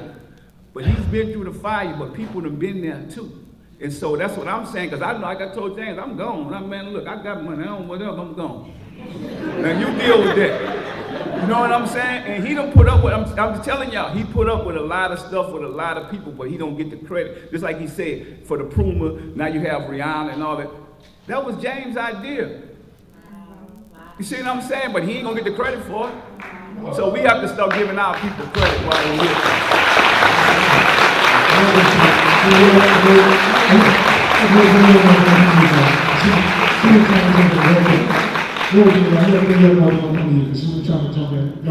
So I was really inspired when I heard Rap Snacks and James' story about it took 25 years to get inside of Walmart.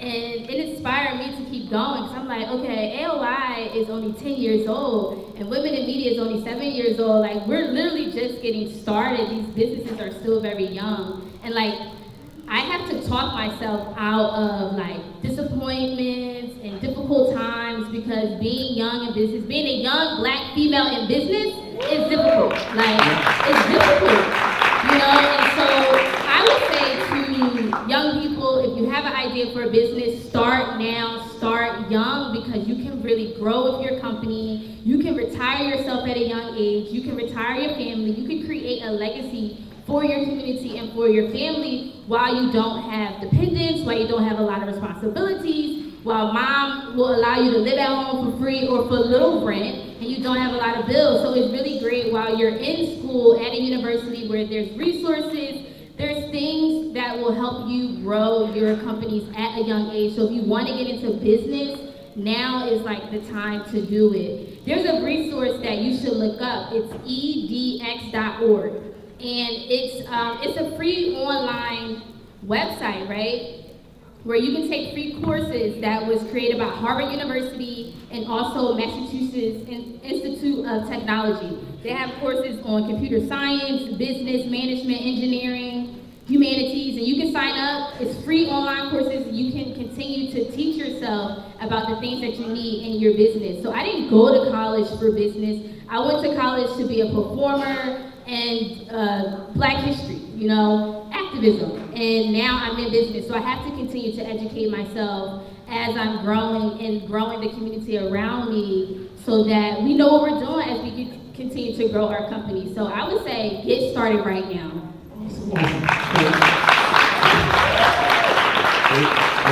We all hit the nail on the head. I teach my kids in Philadelphia, and even grown men, when I talk to them, it's absolutely right what James said, research. Starting a business is nothing but finding something that's missing and filling the void. But you have to research it, so that's it. Don't be afraid, don't second guess it. Don't say I don't have the money, I don't have the research, I don't have the support, because every time you tell yourself you don't, you're not going to. But if you tell yourself, yo, I got a buddy, I got a friend, anybody that's out here right now, if you got over 100 people following you on any kind of social media, somebody's supporting you somehow, some way. All right, so don't be afraid to start your business, to put your idea out there. And as Pete said, it's no stupid idea, none at all. Because I've seen some stuff when I go across this country doing comedy, up and down. I walk in the store and I'm like, somebody need that? Man, and they making money. Let me tell you something. I went to California. They got a shop called Cats and Coffee. Cats and coffee. Yep. Wow. They make $3 million a year off of cats and coffee. Yeah, it's real. I walked in there, I'm like, this girl was like 25 years old. She make $3 million a year off of cats and coffee. People come in there, get on their computer. Go look this up. It's a coffee shop. It's a coffee shop with cats. I'm like, man, I don't want no cats. But it's real. She figured it out. Yeah. I was looking for money to like expand my daycare center, and I was getting. I mean, I know it's gonna happen. I really know it's gonna happen. You might need to put some cats in there, though. I'm allergic. If I wasn't allergic, I sure would. But me and my wife was driving, and I saw a building that was like 3 stories, huge, damn near a block, and it was just a dog daycare. I was like, hold up. So they can get $5-6 million out of a dog daycare, but when I asked for $300,000, $400,000 to take care of real children, I'm getting whole pushback. It's like, yo, something ain't right in this world. Like, I told you what to do. Put them cats in. I'm allergic to cats, Steve. I will die. Look, anybody go movie cats, man. I'm going to go movies, so. I'll go see the movie cats, but I can't deal with real cats. So what we're going to do, we're going to I'll take a few questions for the audience before we wrap this up. If you have a question that you would like to ask, raise your hand. We're going to start on this side with, let's do this because I know I see a lot of hands and we don't have a lot of time left. So I'm going to do 3 on this side, 3 on this side. All right? Have them come up to the mic. If you can come to the mic and come see either Alphonse or Lamar if you have a question. 3 on that side, 3 on that side, and we're going to close out. All right, we're going to start right here. How you doing, Mr. Word? What's up? How y'all doing? What's up? My name is Cedric Perry. My friends call me Cedric P. Cheney University alum, class 08 CU. I'm also from Trenton, New Jersey, so Jersey. I had a question for the panel. I'm an owner of my own business. I own Renaissance Music Records. I was a hip hop label, but I guess my question is for identifying resources. I feel like we have the content, we have the passion, and we're starting to get a little bit of following, but now taking it to that next level, which is when you really need those resources, you really need to break that noise. Like, what were some of the things that you guys did in creating that? Yeah, for me, I think when you're in the music business, you have to do something else to create the revenue. It's not going to be through the music business because you're not selling records yet. I tell people all the time, you're not in the business until you have a hit record. So I've had to figure out other ways of resources to start small, to pay for a couple of records, to put more out. I think with you guys online now with the Spotify and all the different technology that you have, I think you have to create something. You don't want to put a bunch of money into this and lose it. So I would take and create a song, start putting it up on these social sites and start building from there. And as I build up money, I tell you all the time, I put 10% back in to my business to grow it. So I've always been a person that I tithe, put 10% to tithe, and I put 10% back into my business, whatever I make. So I would start small like that. You know, don't go out of your means, because you're gonna lose a lot of them. I know a lot of guys got into the music business and it took them under, because they took everything they had and said, I'm chasing my dreams and my goals, but you still have to pay for your bills at the same time. So. All right.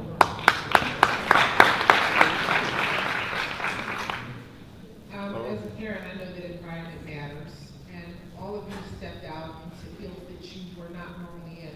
Could you speak to the students and the young people in this room about the importance of maybe not reaching out of your comfort zone for people that you did not normally look to help, and then how did you leverage yourself when you first went into these meetings, and how do you do that now so that you're able to continue to grow your businesses?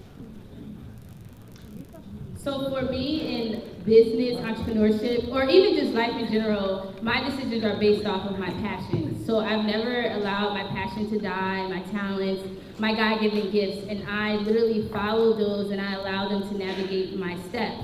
So I went to an HBCU because I wanted to dance in the band, and you have to do that at a black school. So I then go to Spelman, and it continues to open up doors for me as I continue to invest in my gift and pour out my talent to God. And I always encourage young people, if you have something that you're really passionate about, don't not pursue your passion. You can do all of these things. You can go to school, you can pursue your passion, you create music, you create art. If you want to write, you can do all of these things. So just being able to really focus your time and eliminate distractions and just pour into your gifts will always make room for you. And it was times where I had to create an income for myself or whatever, and I always have a talent to go back to. I don't have a degree in this, I don't have a degree in that, but I am so talented that I can just, I can come to the table as this. Because I've continued to hone my skills in various areas of my life. So I think that that's very important. So for me, when I was in college, I want to tell y'all the most important thing you have to do if you want to be successful, you have to police yourself. You got free will. You can do whatever you want to do while you're here. So my thing was, I watched all my friends, the ones that partied all week, and they didn't do good in school. I could have been like them. I say, nah, I come here for a reason. I want to better myself. You guys really have to invest in yourself. And what I mean by police yourself, you have to know what's right and wrong. What either gonna get you put out of this school, because it's things that gonna get you put out of here. So I know a lot of guys that they parents was disappointed because they ended up going back home because they got put out of school. There's a lot of things you could do at school. You on your own. The first thing I thought, man, I'm going to college. I ain't got to worry about nobody. I can do whatever I want. And when I start seeing the people doing that, I say, man, these guys not going to be around too long. And most of them not, because even the dudes that was putting it in my face, yeah, man, yeah, hit this and do this, I'm like, they all broke now. You know, they was telling me that, man, you ain't running with us tonight, what's happening? I said, man, I gotta prepare for this test. Come on, man, you can take that, or you can get somebody to take that test for you. So you have to, no, ain't nobody taking this for me, I need to know this. So really invest in yourself. When you invest in yourself, you're gonna go a long way. It might be, take a little time, you know what I'm saying? But guess what? If you really invest in you, you will get to your dreams and your goals, because these 4 years gonna go by quick. So, Let me add that real quick. Okay. You know, keeping it real, I mean, most of the people that want to start their own business and, you know, have the thoughts of stopping, like kind of stepping outside the box, you know, they have bills, right? Yeah. How many people in here that got bills and they just work a regular job every day, right? Right? So when you have bills to pay, what you have to do is you have to learn how to balance both of them, right? And that's putting in an extra work, right? You got a job, you got rent to pay, you got this to pay, you got child care. We understand that, but it all depends on whether you want to continue to live like that, or you want to step out the box and be better than that. Yes, basically, similar to what Mr. Lindsay actually just stated, definitely don't be afraid to step out of your comfort zone. okay? Because that's really where everything starts to happen. I know a lot of times people, you talk about starting a business and you start a business, and I know a lot of people will stop or think that they failed because when you start that business, what do? You go to your warm market, right? The people that you know, the people that you just swore up and down, you would give your soul, talking about they're going to support you. And what do? They do the complete opposite. So you never let that discourage you, because even though your warm market is not supporting you, it's a lot of people in the United States. And that's what I did. I had a few people. I probably had, of all the people I know, probably had about 3% in my warm market that actually supported me. And I stepped out of that. I went to my cold market. And when I tell you, I expanded rapidly. And those people that's in my warm market now, they trying to get, next to me. How can I do this? Let me do what you do. Can you help me get started? And it's like, no, wait a minute, now I'm not as accessible as I was before. So don't ever let that stop you, because it's your cold market that's going to take you to where you want to go. Awesome. Yes, ma'am. Hi, good afternoon to all. So my question is for Ms. Jeter.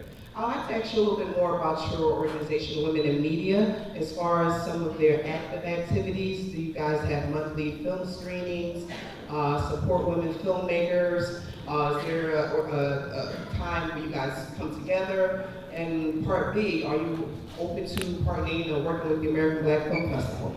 Yes, we will partner with you. Our website is womeninmediaglobal.org, and so we have 4 programs that we operate. One is our annual conference. The 7th annual Women in Media Conference is November 14th through the 17th. Thank you. And everybody should add that to your calendar because we have 4 days of 5 events, and men are invited to a couple of the events. Wait a what? Hold up. Yeah, Wait you're up. invited to some of the events. What are other events? So that's November 14th through the 17th, and that's really our claim to fame and how we got on the scene. We also have Women Speaks Radio and Women Speaks Global Media. So what you see here today is our media team, and our radio show is on Thursdays from 7 p.m. to 8 p.m.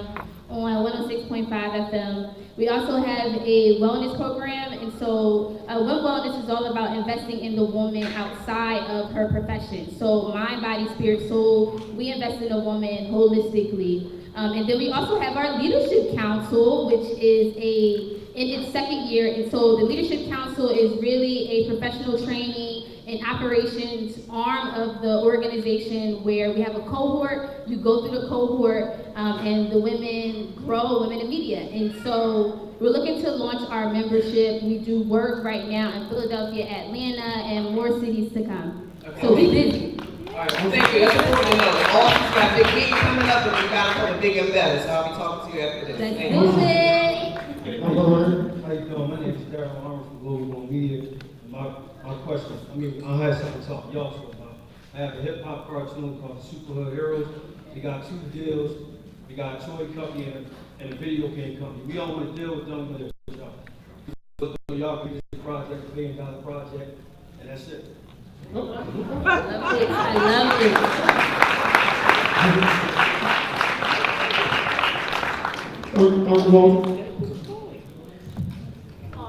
Hi.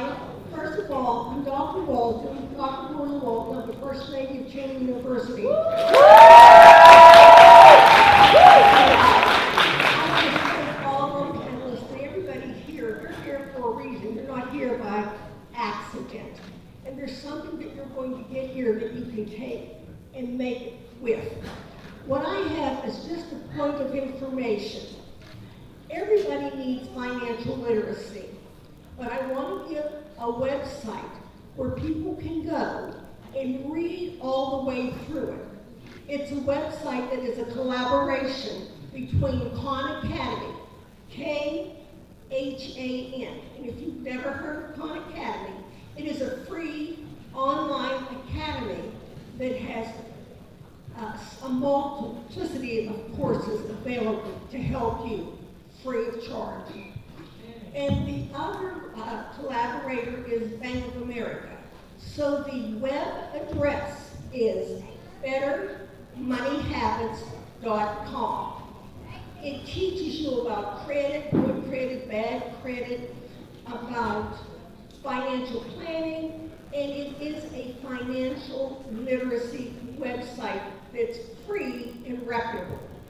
Anybody that has time, spend an hour, half an hour, or whatever, reading through that entire website.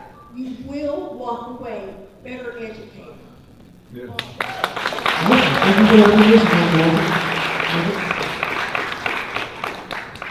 My name is Bakito Mitchell, and I used to go to Cheney University in my career. Transfer schools.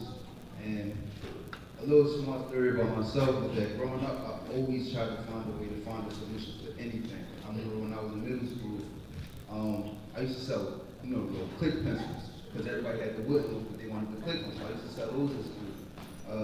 Growing up, then I got higher up, started selling candy in school. I was grinding for candy, trying to make a little bit of money. Then eventually it got to a point where I was like, I want to start my own business recently. And that's what the clothing line, We Do It All Entertainment is.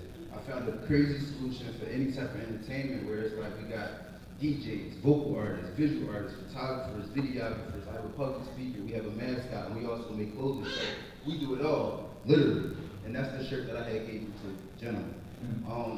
So the clothing part, We Do It All literally is for everybody to feel in touch with the clothing, like we do it all, because even though this month is Suicide Awareness Month, it's a lot of things that people forget. You're more than a student, you're more than a teacher, you're more than an athlete, like you said, you're more than just financially smart, like there's a lot that we do as a community and for ourselves that we do for others, and that we don't, take on that type of pride, or we need that pride. My question is for you, for somebody who has their own business that's growing and trying to do all these great things for themselves and for the community, is that something that you would sponsor, or is that something where it's like you'll point to somebody in that type of career in a good direction? Easy one. I just need it. So for me, I just think that what you believe in, you have to believe in it first. And then, because everybody got something they believe in. So I just think you on the right track of doing what you got to do. If somebody pitch in, they pitch in. But God gave everybody that free will to get out there and make it happen. You already making it happen. Now you, just like she said, you got to tap into a bigger market. Social media is not even the people here might not see the vision. So by you putting that out there and people seeing it, it could be somewhere we put something on our social media and somebody else said, man, I want to be a part of it. For me, it's about building relationships with people. I got family members I don't even want to work with no more. You know what I'm saying? So I really, before I put my money into something, I really have to build a relationship with that person. And so it starts from a relationship with me, because I realized we can't take this with us. And I'm at that point in my life, I don't want no more headaches. So that's why I'm not just chasing orders and doing those type of things. I'm more of, let me do something that I can feel good about. I ain't got to worry about nobody getting mad with me, don't like me, and all that type of stuff. If y'all know throughout my career, I've been a loner. Like a lot of these industry people, I don't hang with them, because most of them turn into your enemies. So you guys have to realize that you have to invest in yourself and build, and God gonna bring the right people around. But for me, it's about a relationship. So, you're on the right track. I'm gonna tell you why you're on the right track. I listened to everything that you said, and I'm sitting there thinking to myself, I got a show at Atlantic City. I do stand-up comedy. I've been a little funny a little bit with y'all, but I can't really pull that out right now. But I'm listening to what you're doing, right? If you ride right now through Philadelphia, if you see any posters, any flyers anywhere, I put them up by myself. Yeah. Like, I have to believe in me. I didn't get back into stand-up comedy until January. And here I am in October. I have the Tropicana Casino giving me a show, like my show. Like, that's serious. You don't get that type of stuff just because you woke up and said, this is what I want. So continue to grind, somebody will see exactly what it is that you want, and they will either finance and or open up a door where other people will finance it for you. So, but I'm gonna get your information, because if you got that many people, I need some more legs to help put some of these flyers up. We can do some working, because realistically, I need to sell these things that I'm doing out so that I can say, hey, here's a check. You know what I mean? All right. Last question. Last two questions. Hi, my name is Aisha Harris. I'm a Cheney alum from class 2015. Thank you. So my question is, I guess to anybody in the panel, so what advice would you guys have for someone who has already established their business or already started their business, you know, did the tax ID, all paperwork information, they have a product, they drew out their product and everything, but they're at a point in their business where they're looking for a manufacturer or some type of factory to actually make their product. What advice would you have for those people who are at that point in their business? Because it kind of seems like our people perish for a lack of knowledge, you know, and we don't really have people who can share that stuff with us. So is there anything you guys could share? The research point that James pointed out. Now it's time for you to do research on who makes these products. Where can I get it? You know what I mean? Can I get it done in the U.S. for a price point that'll actually, you know, that I can actually sell and make money once I get it done? Problem with a lot of us small businesses is we don't have $100 million to do this large buy-in immediately. So just do that research and you'll find it. And again, like I said to everybody, if you follow me, we'll figure out what your industry is. There's a lot of contacts in the city of Philadelphia, a lot of people doing stuff, a lot of people outside. And then you have individuals like James or whatever. Like we know that it's not easy for people to find this stuff. Like it's not, you don't just Google manufacturer and it pop up. You know everything else gonna pop up that you really can't use. So just reach out to, you know, I'll reach out to you and you reach out to me and let's figure this thing out. Because what's your product if you don't mind? I want to start a children's or teenagers / children makeup line called Enchanted. Okay. Because what I've noticed is that that's dope. I like the name by itself. Like I threw a vision at a hairstylist 2 years ago. Like, yo, you need to open up a shop that caters just the little girls by themselves and do like on Tuesdays it's $20 any hairstyle. And I was like, and do it in Atlanta. And she looked at me like, well, I don't want to move to the South.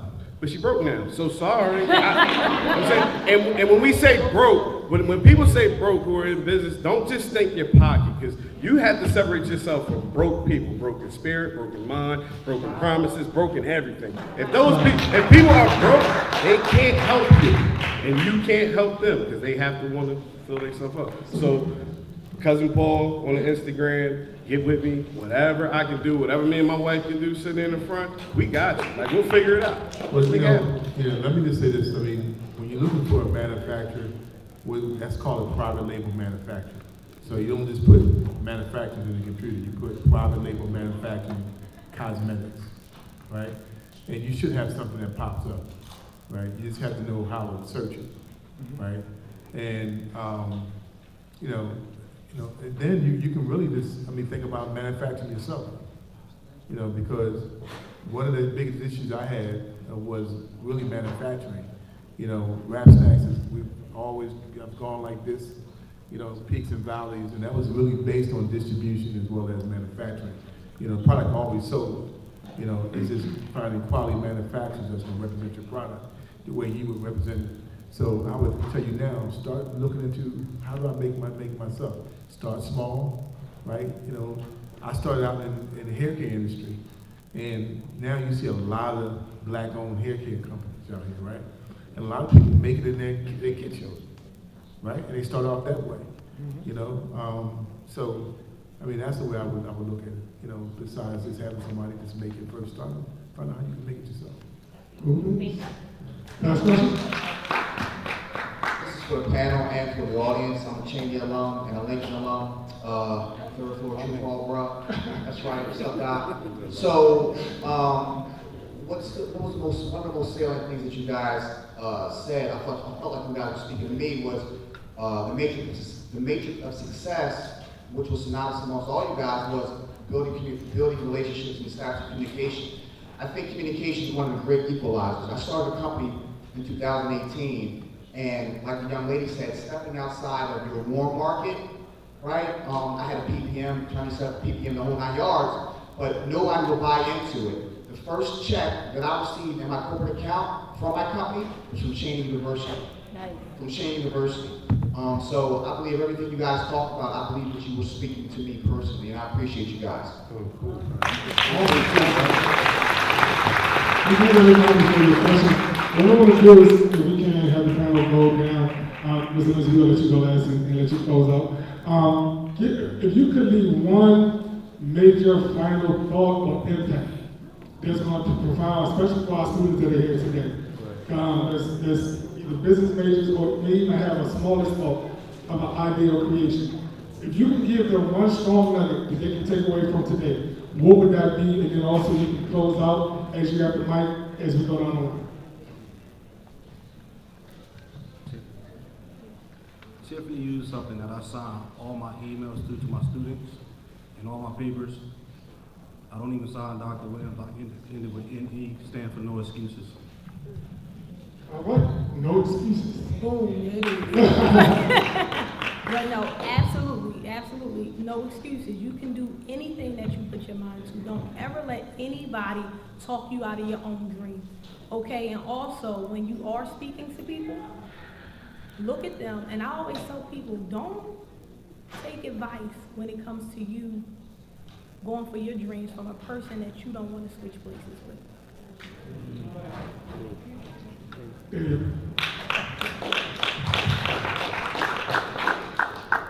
My piece of advice for everybody is know your why.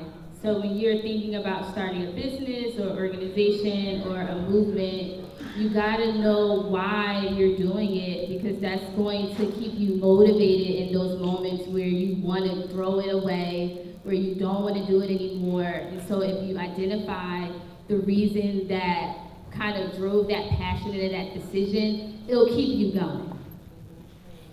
And also make sure you have our website, womeninmediagroup.org.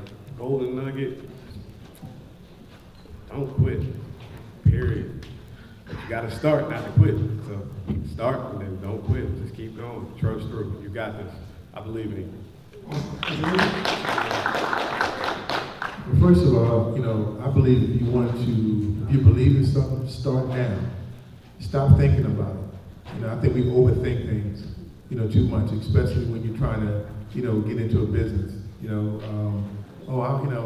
I don't know, it might be too tough, or I'll start tomorrow. No, start now, right? Because when you start something and you start seeing the results, little by little, it's going to keep you there. Like I said, it took me 25 years to really get the product into a mainstream retailer, right? And I've never wavered one time because I felt like I knew eventually it would be there. But that came from a lot of success stories that I had, so let's start now. Don't wait till tomorrow. Start your business today. Let this be something, I had Pete come all the way from California to talk to y'all today, right? So I want y'all to just to appreciate that, but also taking into account that, hey, I'm gonna take his advice and do it. Let's do it. Don't talk about this, let's do it. But also I want to thank my family for coming out today. One more family to stand up.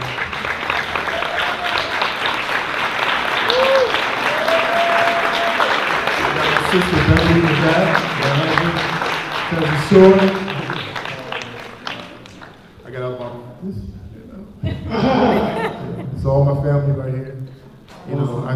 First of all, I think, my sister Stephanie, she's waving her hand now. So make sure she's there, But, one of the things I want to say as well is that make sure that you stick with your family too, because your family is going to be there for you regardless when nobody else is going to be there, right? So even though when you become successful, if you're not, just make sure you appreciate who helped you from the beginning. What we call our day ones. Day ones are really important. So, family, I love y'all. Thank y'all for supporting me.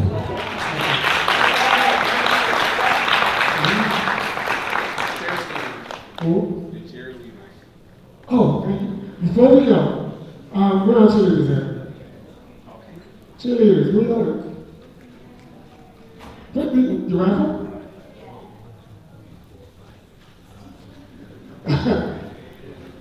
I know as soon as you all came in, there was a raffle that you all bought raffle tickets for. So we're going to have that drawn and then work on it. This because we got one final closing remark and we're going to close out. But you got it? All right, am I doing it? Oh, Lord. What up, before everybody go out? Wait a minute. Do not leave yet. 1 second, 1 second. All right, this is it. So we're going to pull this real quick. All right, and the winner is Michael Simmer or Simon. Michael Simon, with the contacts are on the card, so they'll be in contact with them to claim their prize. All right? So, here it is. Oh, it's one more. It's two more. I'm sorry. Okay. Two more. All right, I got two in my hand. EJ, if you put EJ on your card, you have one. And then Malik S. EJ and Malik S. Please see our beautiful cheerleader right here. She will give you a prize. Once again, before we close up, we want to thank all of our panelists for being here. Can we give them another round of applause? We want to thank you all for your advice, for your input, your expertise that you shared with us. On behalf of our president, listen, 1 second, y'all. 1 second. 1 second. On behalf of our president, Dr. Neil Walton, we would like to thank you all for coming. And the Cheney University family, I know our students have benefited from you guys and the knowledge and information that you shared with them. It's been a pleasure moderating with you guys, and we hope to have you back here for something else. Keep showing that Cheney love, thank you. But we love you all, and thank you all for being here. To our family and guests, we thank you all for coming out for our Family Day activity. Go out, support our vendors and our food trucks, tropical treats, all the food vendors on your way out. Have a good day. Thank you for coming.